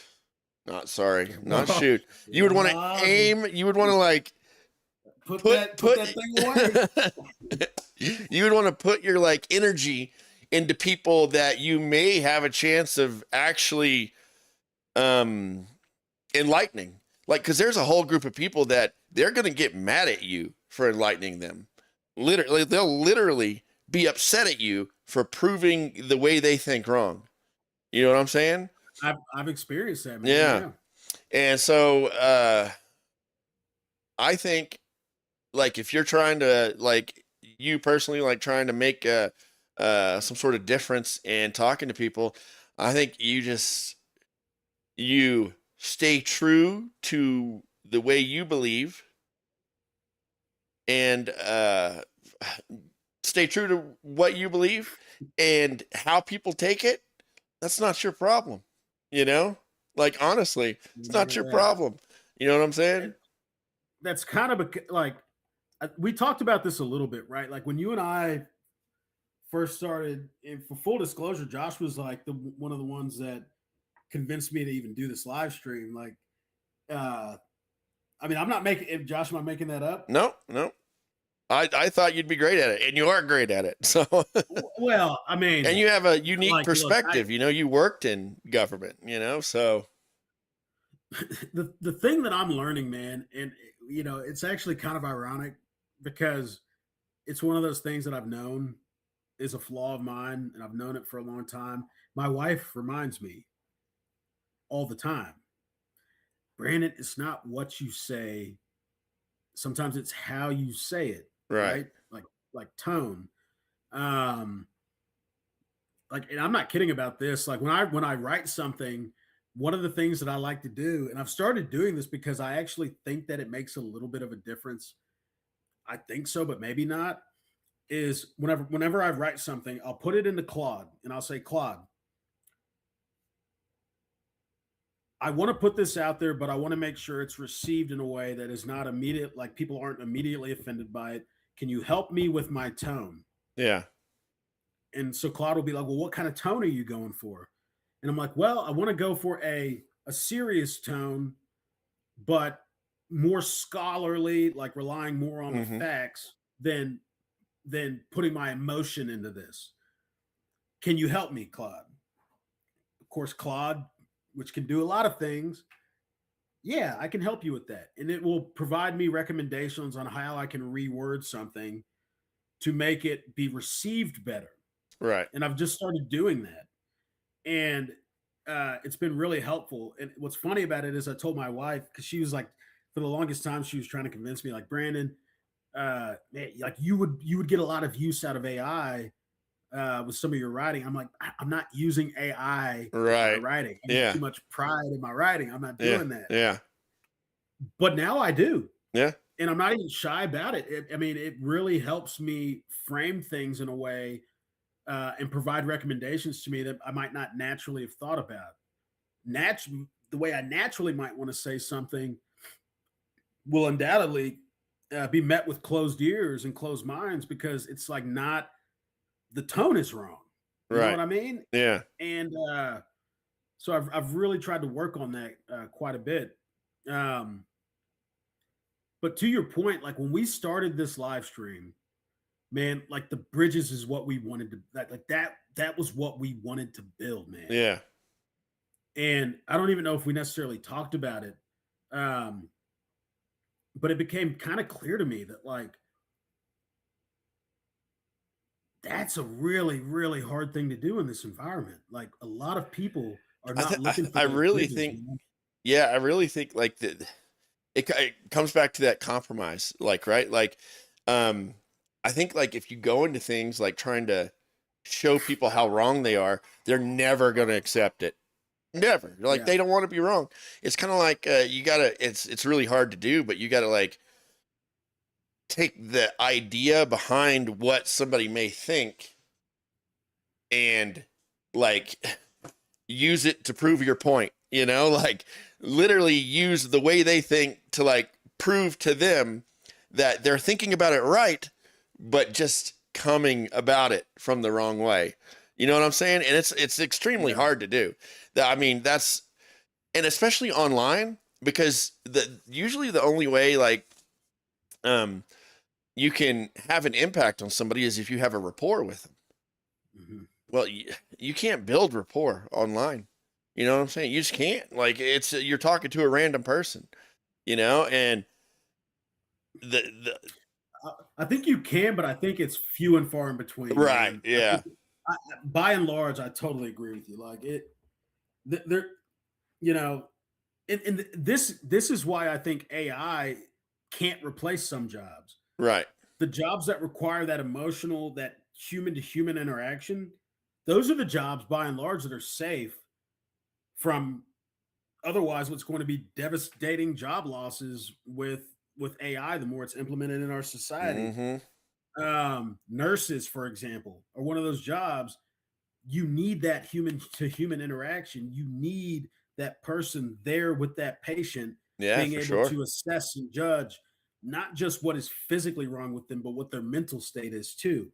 And like, yeah, that is on when you're talking with someone on social media, like that's a very, very, very that gets lost Mm-hmm. a lot. Yeah, yep. It's lost a lot. Yeah. And you know, AI, it's great. I think it's gonna be hard pressed to get much better than what it is now at complicated tasks. Just because, so like large language models, the way they work are they literally just it's predictive, right? It's like it takes like the percentages of what word should come next. It like learns off of the human language, and it literally just takes percentages off of what probabilities. It's literally like a probability calculator. And so it's like what word should come next, and it uses that word, you know, and then what word should come so the problem with AI now, and it's a problem that they can't get past, is whenever you give it a complicated task, it's already doing millions of calculations, right? Well, if you give it a task with layers, like that, it has layers to solve, you literally do not have the storage in RAM in your computer for those amounts of calculations to take place, because you're going to have a million on a million on a million. You can't do that. A million times a million times a million times a million calculations to do. And it will not be able to sustain that unless we're able to find a way to change fundamentally the way the algorithms work with the large language models. It can't really progress much farther than what it is. Like, they can teach it better, they can whatever, but as far as like the size and the complexity of the calculations, like, we're at like the limit of what our computers can do. So do you foresee to a certain degree you can already do this? I think, like, I could go and copy probably any legislative text from a bill that is out there, plug that into AI and say, what does this bill do? yeah. And it will probably give me a pretty accurate summary of what that bill does. Do you foresee an environment that, back on the subject of reducing some of this tension that we see between one another in this political environment? Do you see AI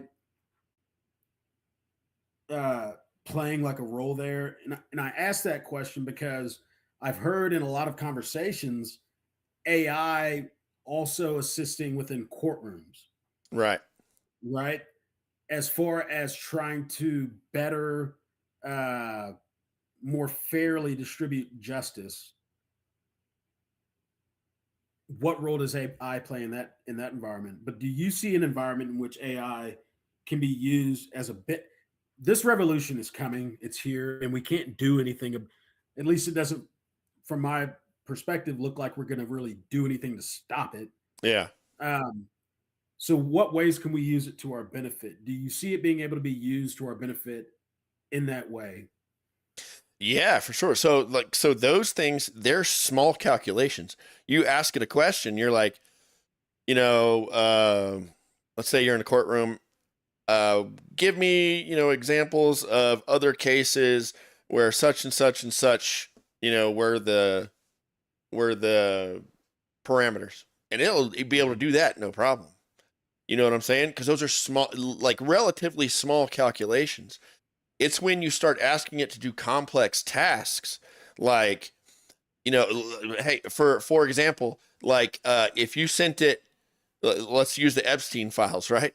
If you sent it 3 million documents and you said, find me all the bad stuff, it would literally destroy, like, if it could actually do it, it would blow up your computer, because it literally can't handle that. Like, it can't handle that. You know what I'm saying? Because every single, it can't, you physically do not have that much memory in RAM for it to compute those calculations. It's just not there. You know what I'm saying? Like, computers can do a lot, but whenever it comes to simple, like this for that, or what do I do here? What is, like, it's great. But as far as like complex, like figuring stuff out, it's terrible at that. It really is. Like, if you give it a complex task, it's bad at that. But if you ask it to write a poem, no problem. You ask it to write a chapter, no problem.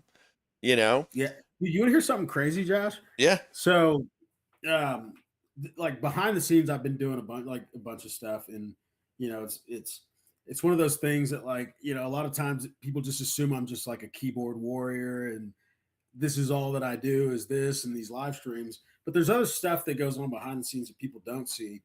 One of the things that, like, I've been working on was like election security, right? Not from a partisan standpoint, but for everybody, making the elections more secure. And one of the things that I asked Claude to do, just out of curiosity, to see if it could do it, I was like, Claude, can you build me an application? Like an app? And Claude was like, yeah, what do you want? Yeah. And I was like, wow, this is interesting. And I laid out the specifications for what I wanted. and it literally did it for me Yeah. and sent me the code. Yeah. And I was just like, that is like that's remarkable. Yeah. Like that's Yeah. that is wild to me. I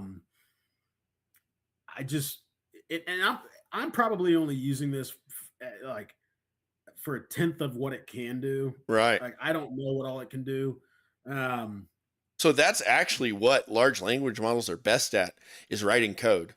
Because so they're called programming languages for a reason. It's literally like talking in a different language. yeah, Like like you using to you, your eyes, you look at it, you're like, oh, it's so complex. To yeah, but them, it's zero and ones, right? yeah, to them, it's just another language. They're just talking. Yeah.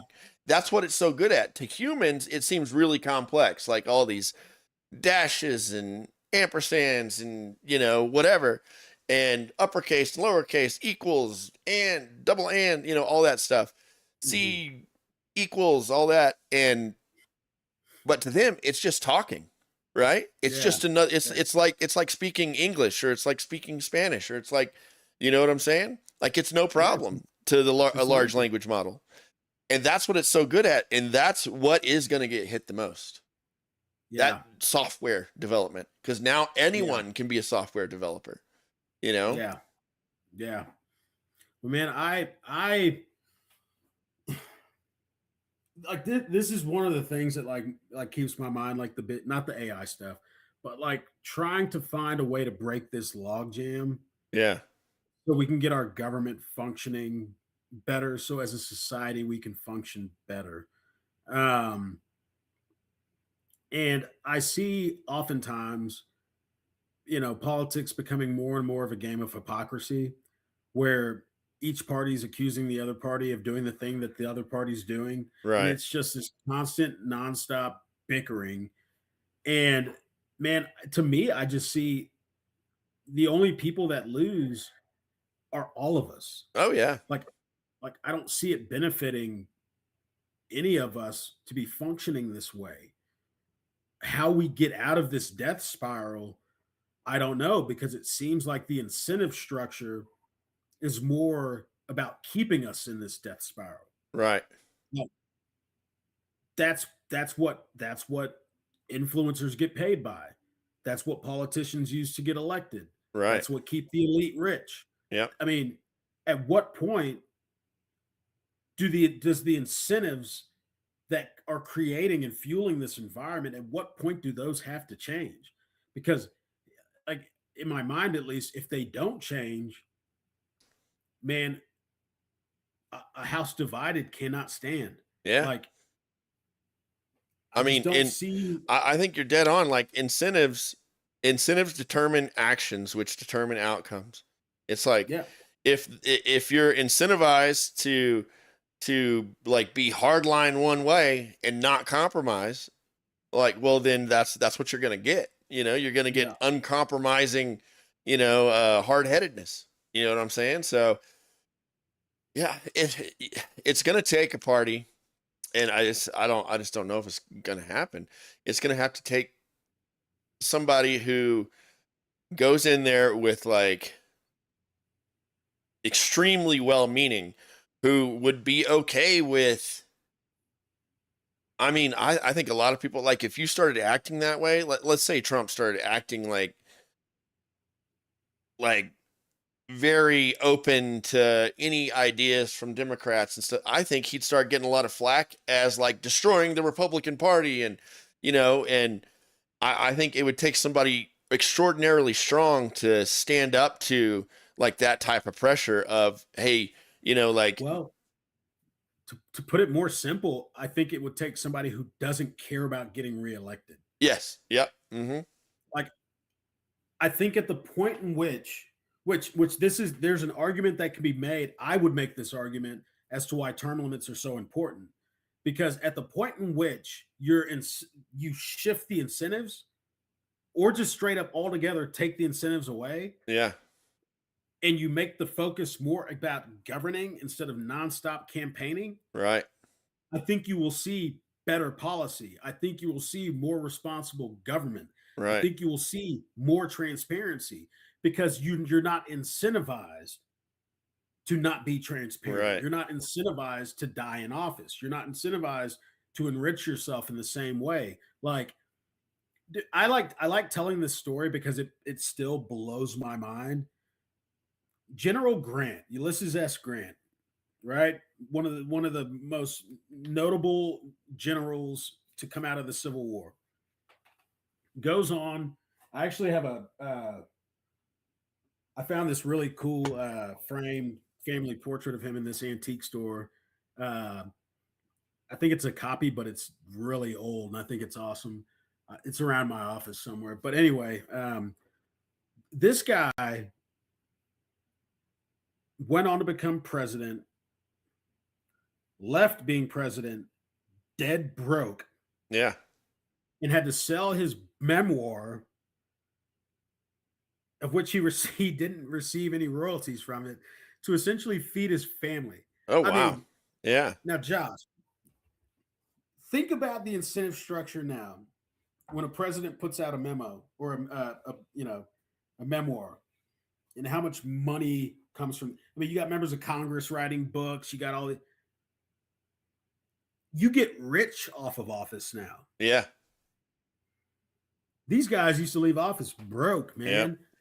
Yep. Like, That goes back. it I think blows- that goes back to like the idea of what like started America, like people who were in it for the right reasons. You know what I'm saying? And now I feel like, yeah, nobody's in it for the right reason. Man, I've been working. I've been working on this article for a long time about like we were given a really good example of what we're supposed to do with power by the first person that ever really got it when the United States was formed as a country, Yeah. right? Like George Washington could have become a king. Yeah. They wanted him to be more than just a president, right? And this dude literally gave up power because he understood the importance of not allowing the power to become the incentive. Right. Like he understood that in order for this all to work, you have to be okay relinquishing that power that you should really. I mean, we were left no better example and quite frankly left no better instruction on how to govern ourselves than what we were left in George Washington's farewell Right. address. Yeah. Now, we have arguably, not even arguably, we literally, quite literally have ignored all of the advice and all the warnings that he gave us. But Who was the king in England? King George III. King George III. So I read something just the other day, or maybe you told me. I don't know. Talking about King George III. Was it about what he said? It was about what he said about George Washington, saying because people were saying that George Washington, because there's rumors, there's going to be democracy, all this stuff, saying that George Washington will never give up his army. And then he did. And yeah. And I'm so glad you brought that up. Okay, so here I'll pull up the quote. It's in this article that I wrote. Give me 1 second. Yep, I got it right here.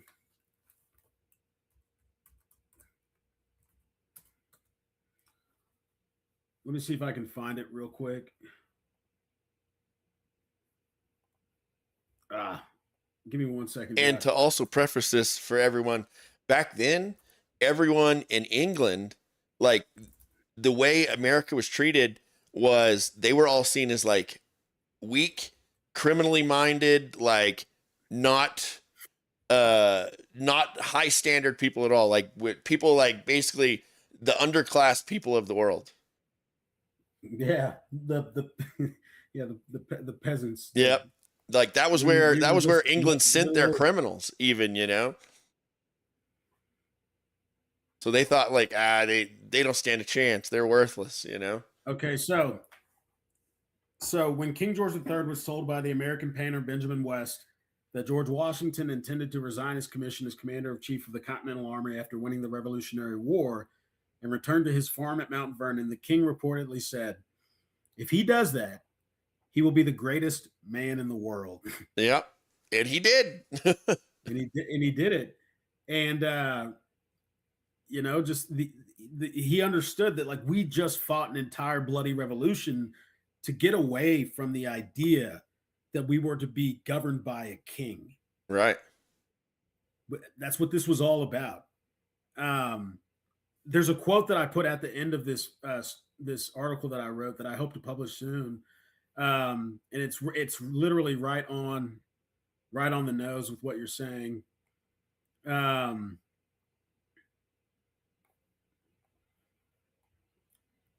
So he says, here, let me find it.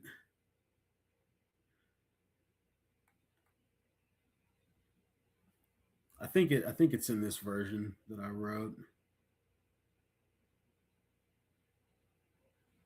Oh, come on.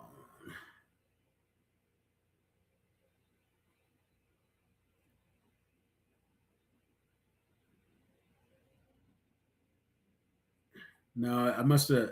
It's in one of the versions of this that I wrote. But what he's essentially saying is, like, when asked to be like, to become the next king, Yeah. he essentially says, like, I would not wish that to befall on this new government that we've just established whatsoever. It would be like the biggest curse or something like that. And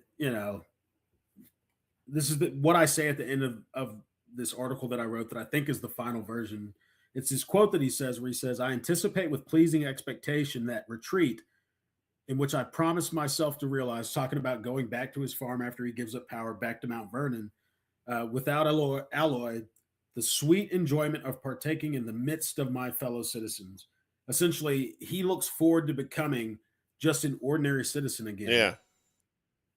That the benign influence of good laws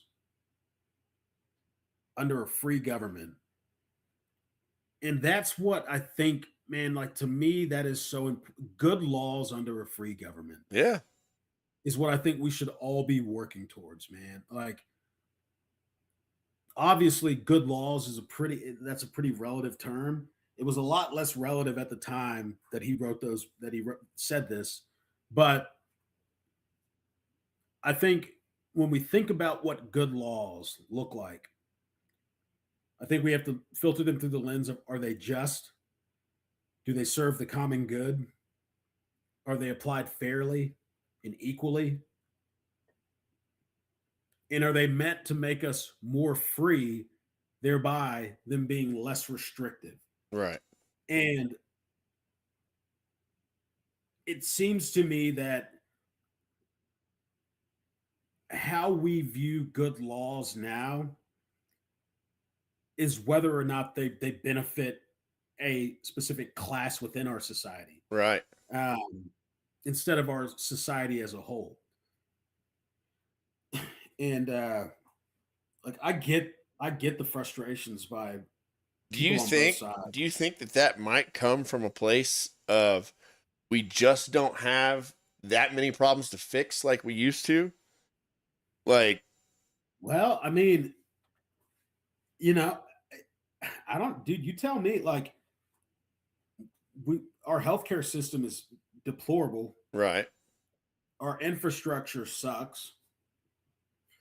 We're lacking in proper education system, in my opinion. I get wanting to bring back manufacturing in a major way, but we're just not really designed for that like we used to be. Yeah. We got a homeless problem. We have a drug abuse problem. Right. Like, I think that there are a lot of problems that we have. We have an issue with just how wealth is shared in the United States, right? Like, I mean, the rich are getting richer and the poor are getting poorer. That disparity between the rich and the poor is just getting more and more large. I don't know what AI is going to do to that.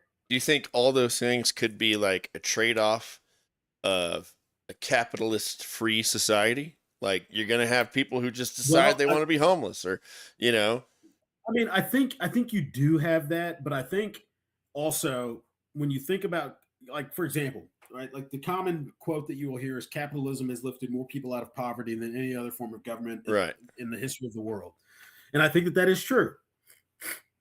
But I think we've gotten lazy to a certain degree too, in the sense that we've now put too much faith alone in capitalism, neglecting the fact that there is a natural incentive that has existed and a natural plague within humanity that has existed for forever, which is just greed. Right. And so this idea that trickle down economic, for example, I just was reading an article today about how faith, like Mark Zuckerberg, uh, somehow managed to not pay $35 billion in taxes.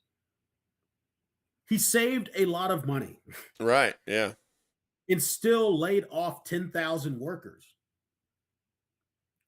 Now, if I'm not saying that that is as simple as it sounds, Right.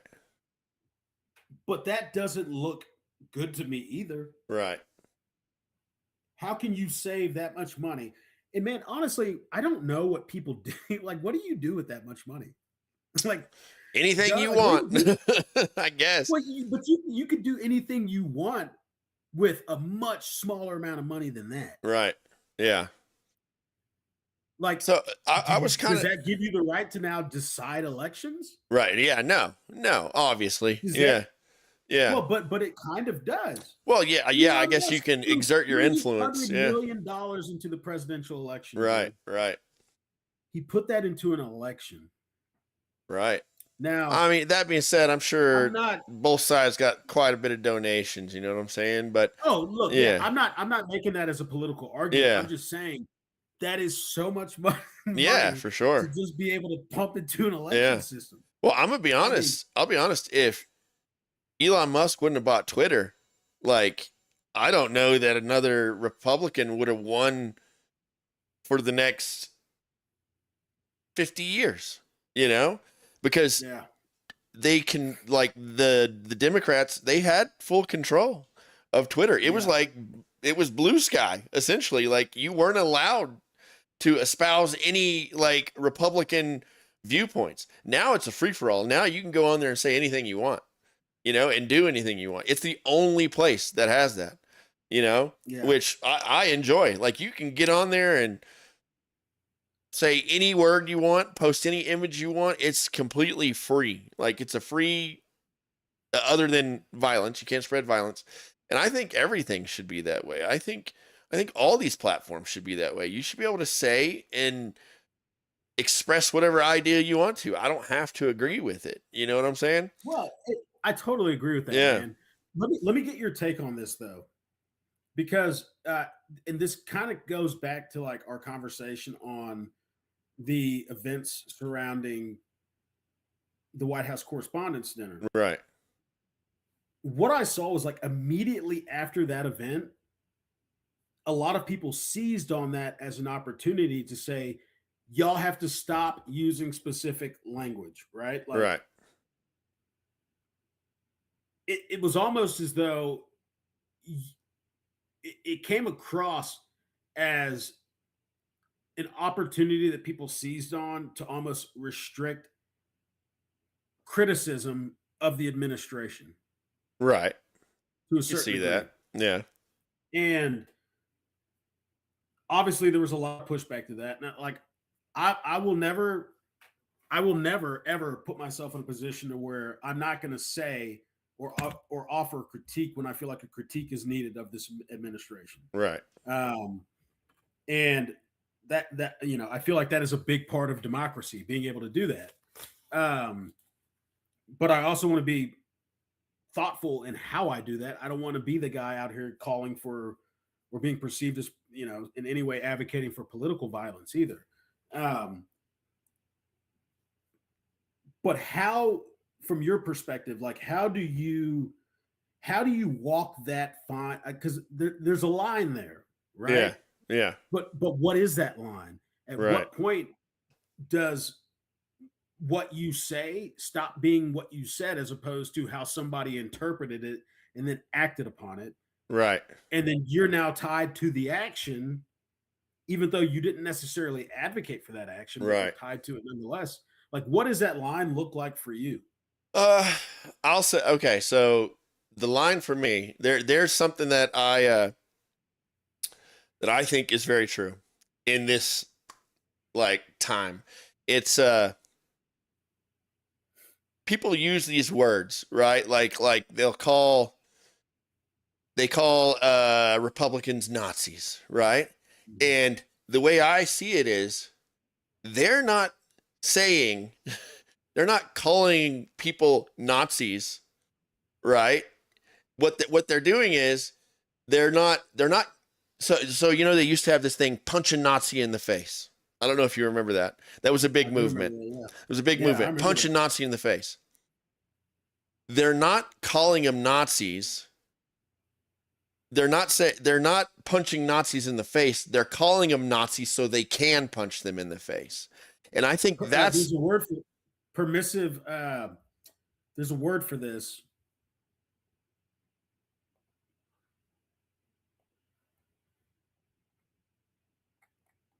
This is the first time that I've really seen this word.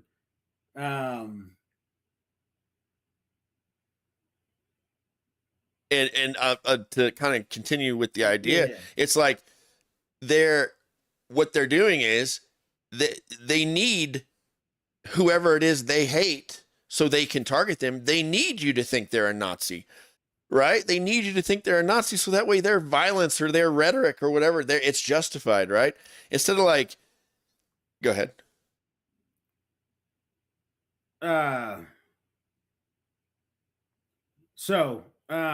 It's called I'll just read this real quick. Yeah. So it says the mechanism researchers describe is not that, and this is in the context of the president, but like I'm just reading this. I'm not trying to make this argument. Yeah.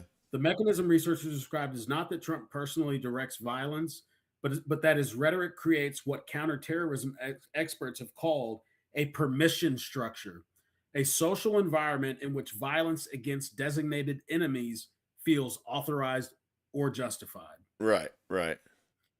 It sounds like take Trump out of it, but it sounds like that's what we're describing, a permission. You're creating a permission structure whenever Hillary Clinton called, half of the country deplorables. It's like she's not calling them deplorables because she thinks they're deplorable. She's calling them deplorables to take away any type of value they may have. It's like, hey, these people aren't worth listening to, and it's the same thing. It's like, they're not trying to kill Nazis. They're calling people Nazis so that way they can be killed. It's like, and it's the same thing. It's like, I'm trying to think of the way to frame it. It's like, if they're not a villain, they have to be seen. Everyone needs to see them as a villain for them to be attacked. You know what I'm saying? Like you don't attack somebody who's not a villain, so you got to make them the villain first. Well, and see, like this is like the biggest issue that I have had with this whole immigration. Yeah, the rhetoric around like immigrants, right? It's not that I don't support deportations. I totally support deportations. I understand the need for it's the dehumanizing aspect of it that creates that environment that almost makes it to where that it's justified that we're doing what we're doing is justified because they're this. Yeah. You know what I mean? You see both sides do that. Right. And a lot of groups over a long period of history have done that. And that's dangerous. Right. It can become dangerous. But is that the same as inciting violence, therefore not protected by the First Amendment then? Well, so that one, I guess, You get what I mean? I get what you're saying. I mean, I don't know that one would be seen as, I mean, the punch a Nazi in the face. I mean, that's a direct call to violence. You know what I'm saying? Right. Yeah. And then, 100%. you know what I'm saying? But like saying somebody's acting like a Nazi, okay, well, that's not. But it's like, you know, you've seen so many people. I mean, you may not, like on my feed. I saw a lady who on my feed on X, she was saying, she goes, "Why do we keep sending our worst to try and Trump? Like, they're all horrible shots. We need to send the best, so that way they don't miss." Like, you know, like that like you should. There needs to be something that is some sort of punishment about that. right? Yeah, Like, exactly. we can't be advocating for that. Yeah, yeah, and that's what, like, that. Those are the direct calls to violence that I'm talking about. Like saying like, you know, you need to stand up and fight for what you believe in. I wouldn't say that that's a call to violence, but whenever you say stuff Right. like punch a Nazi in the face, that is a direct call. And you remember that guy in, man, it might have been Charlottesville. It was a liberal dude. He had a bike chain with a padlock on it. Jesus, no, I don't think I saw this. And there was a guy up there debating people. He was right wing, and this guy hits him with this bike chain, just runs up and hits him with it. And they're like, "Why'd you do it?" He goes, "He's a Nazi. I'm supposed to." He's literally Yeah. like, "Because he's a Nazi." And he's like, "I'm not a Nazi." You know? Yeah, yeah, You know? yeah. But to that point, right? Like the labeling can be just as dangerous as the Right. inciting Yeah. rhetoric Yeah. itself. Yeah. Yeah. And Yeah. which I get where you're agree coming with. from. Yeah. Yeah, which I'm with you on that. Yeah. Like, and plus, I think there's this aspect too, where when you hear this said a lot about like racism, how when you abuse that term, it loses its meaning, Right. Yeah. right? Like we all know what Nazis are. And because we know what Nazis are, we should also know then what Nazis are not. Right. And so whenever we just apply that term to anybody who says anything that is that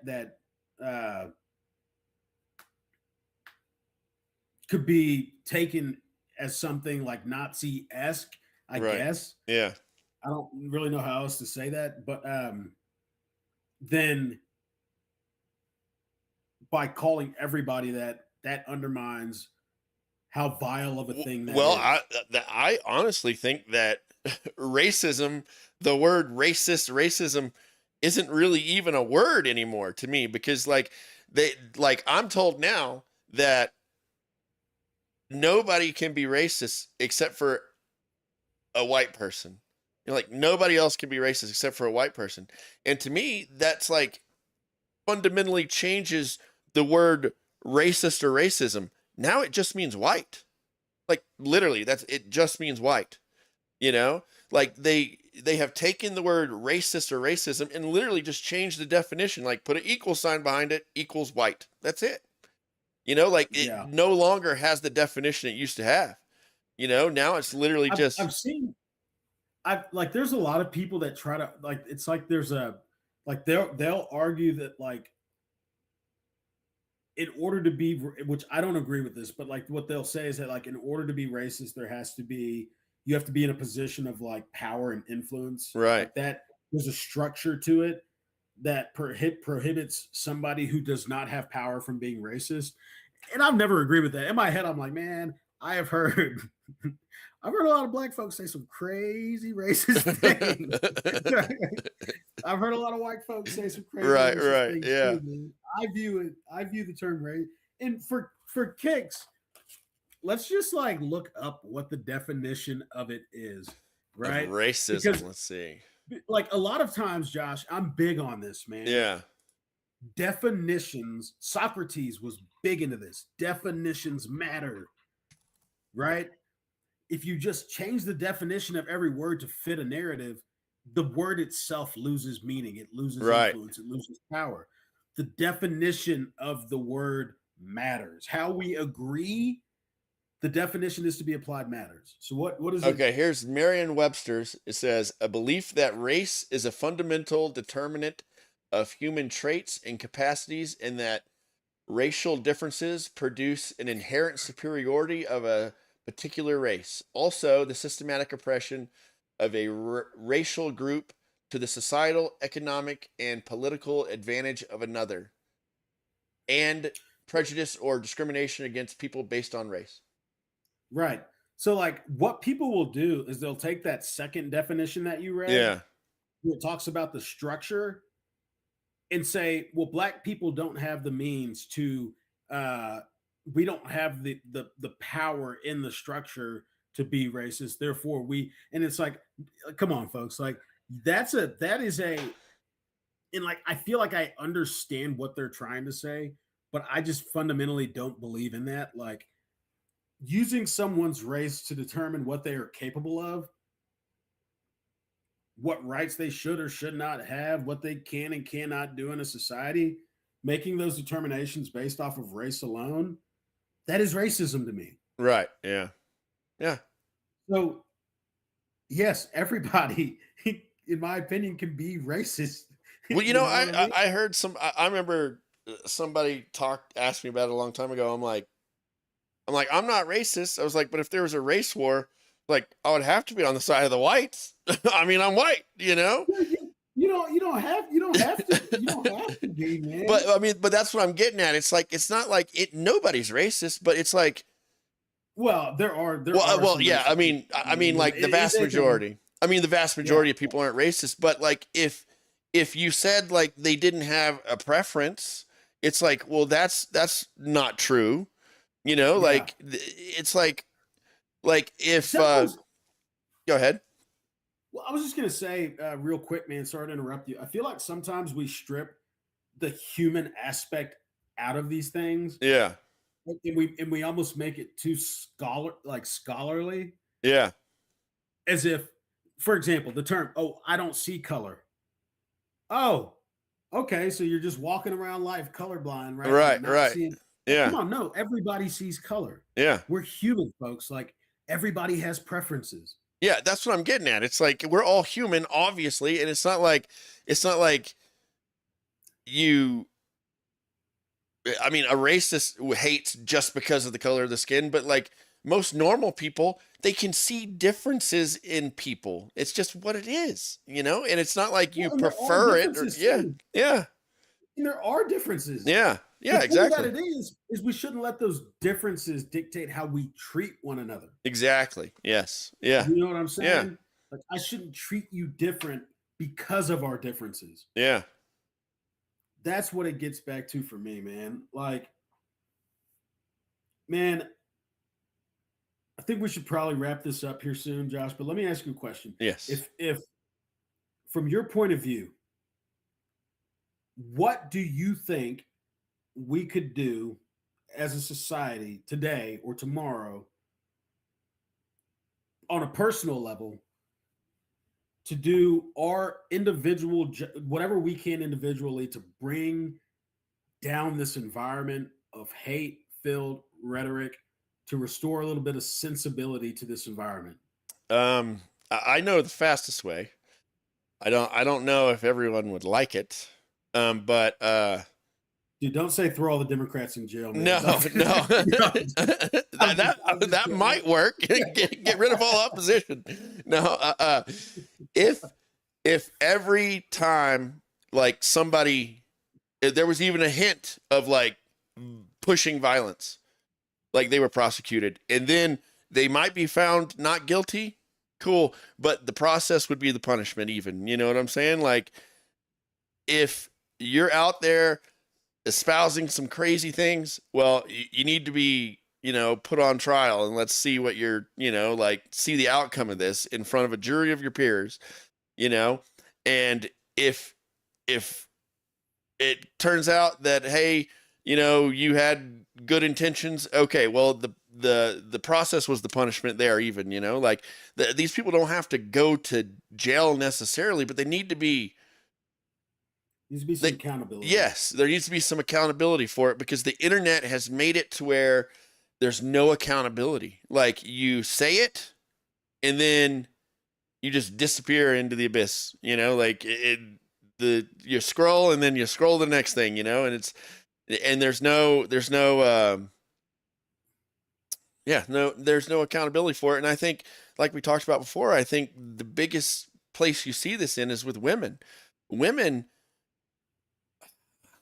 I can't recall, but I think as far as like violent rhetoric, the majority of what I see is from white women online, and nobody takes it serious. You know, they just let them do it, and they're like, she's not a threat. She's a white woman. What can she do? But you take and shave her head and give her a beard, you know, and everyone's going to take it serious. You know what I'm saying? Yeah.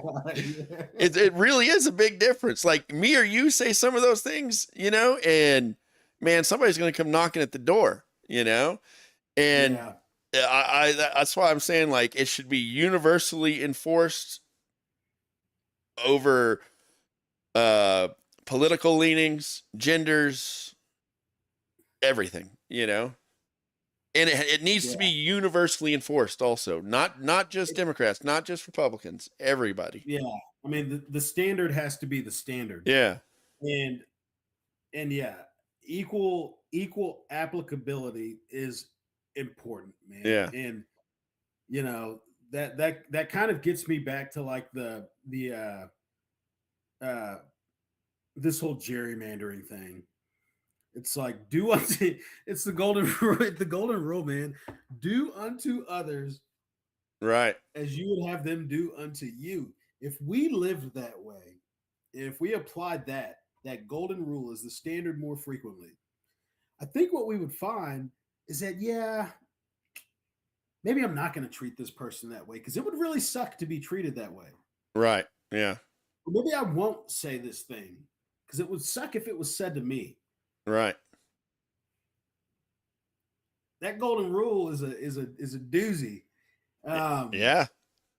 You know, if we applied that as the standard more frequently, man, I don't think we would be in this. We might still, obviously, that, you know, we're human, right? We're gonna still go through these times, but I think there's a certain level of grace that is woven in when you view things through the lens of how would it feel if it were done to me, right? That changes that dynamic all of a sudden, and you start to think of things through the lens more of, just a more empathetic lens, like right. Of how would it feel if this was done to me this way. Like I was having this conversation, dude. I've been getting myself in a lot of trouble on these. Like I'll go to like the page, like I'll go to Ben Shapiro's page, or like or like I said, Dan Bongino or Matt Walsh, or like I'll go to like these really conservative pages, and I'll just drop a little question out there.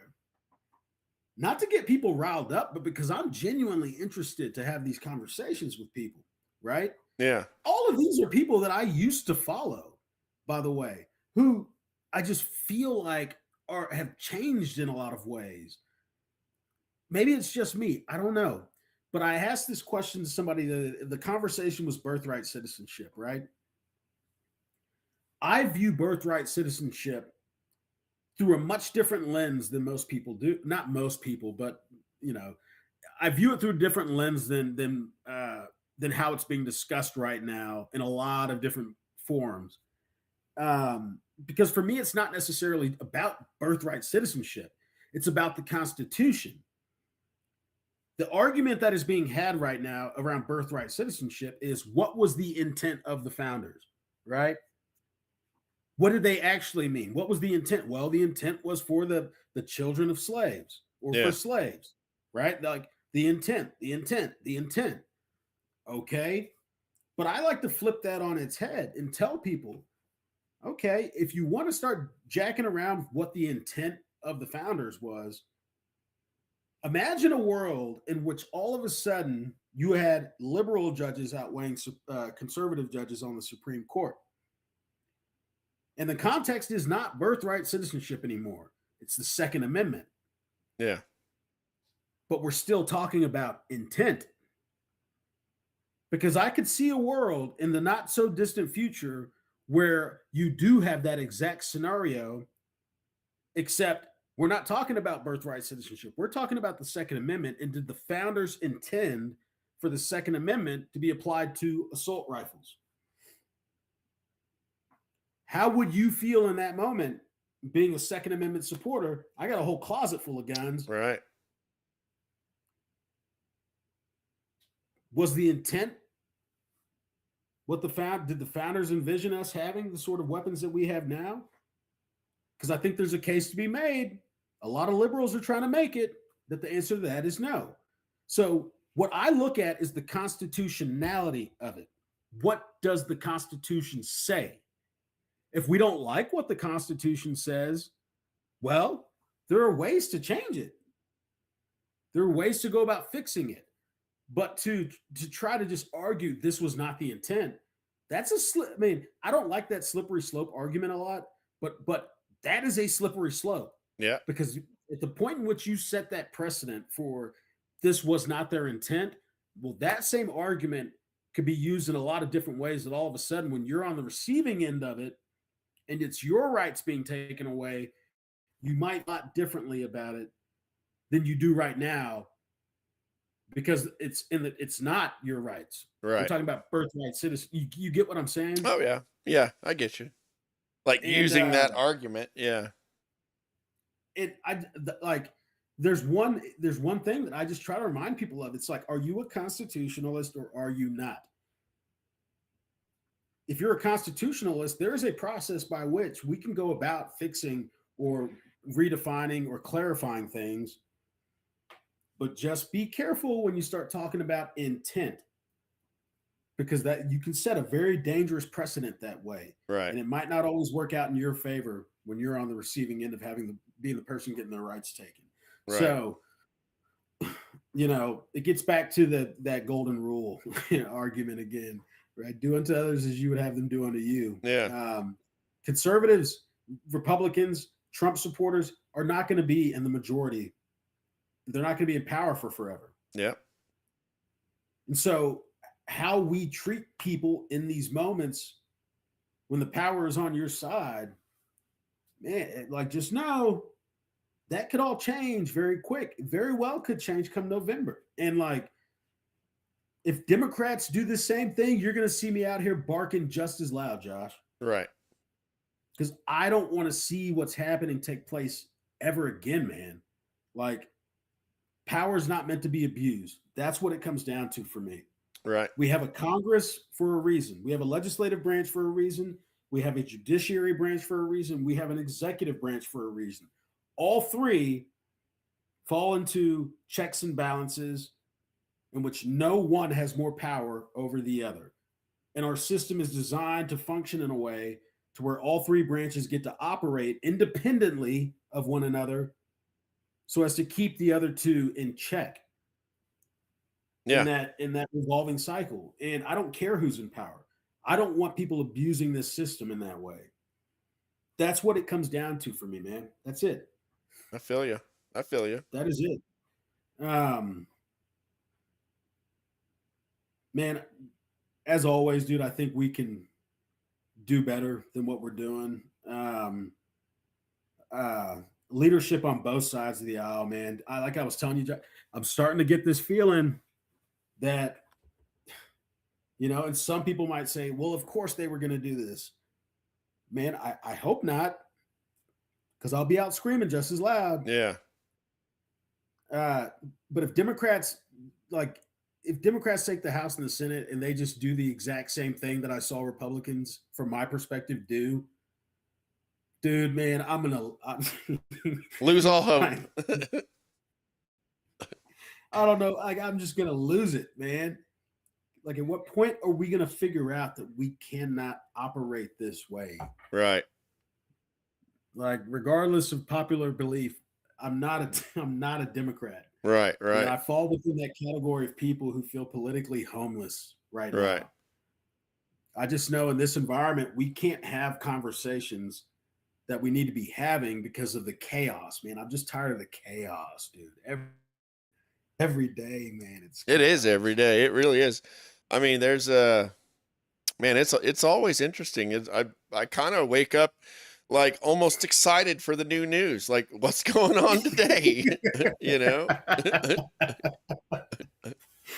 Oh, we laugh to keep from crying, Yeah. man. Hey, Josh, man, this was fun. This was a fun one. This Yeah, it a was. fun one. Yep. Did we have any? Was there anybody that asked One any comment, questions? and it was somebody trying to sell us botted views. Ah, Everybody's Right. asleep Roger today, that. I guess. Nobody's. yeah. Well, maybe they'll go back and watch it. Yeah. Well, man, I had a good time. Yeah, me too. As always, I'm glad that the remote thing Yeah, it worked as out. far as Yeah. the last week. Yeah. Yeah, it was Yep. good. It was man. good. Dude. I love you, brother. Love Have you a too. Good night. Yes, sir. And for all those out there that might watch this later, catch us next Monday on SOS Live. That's right. Be well and be kind. We love y'all. Take care. Later.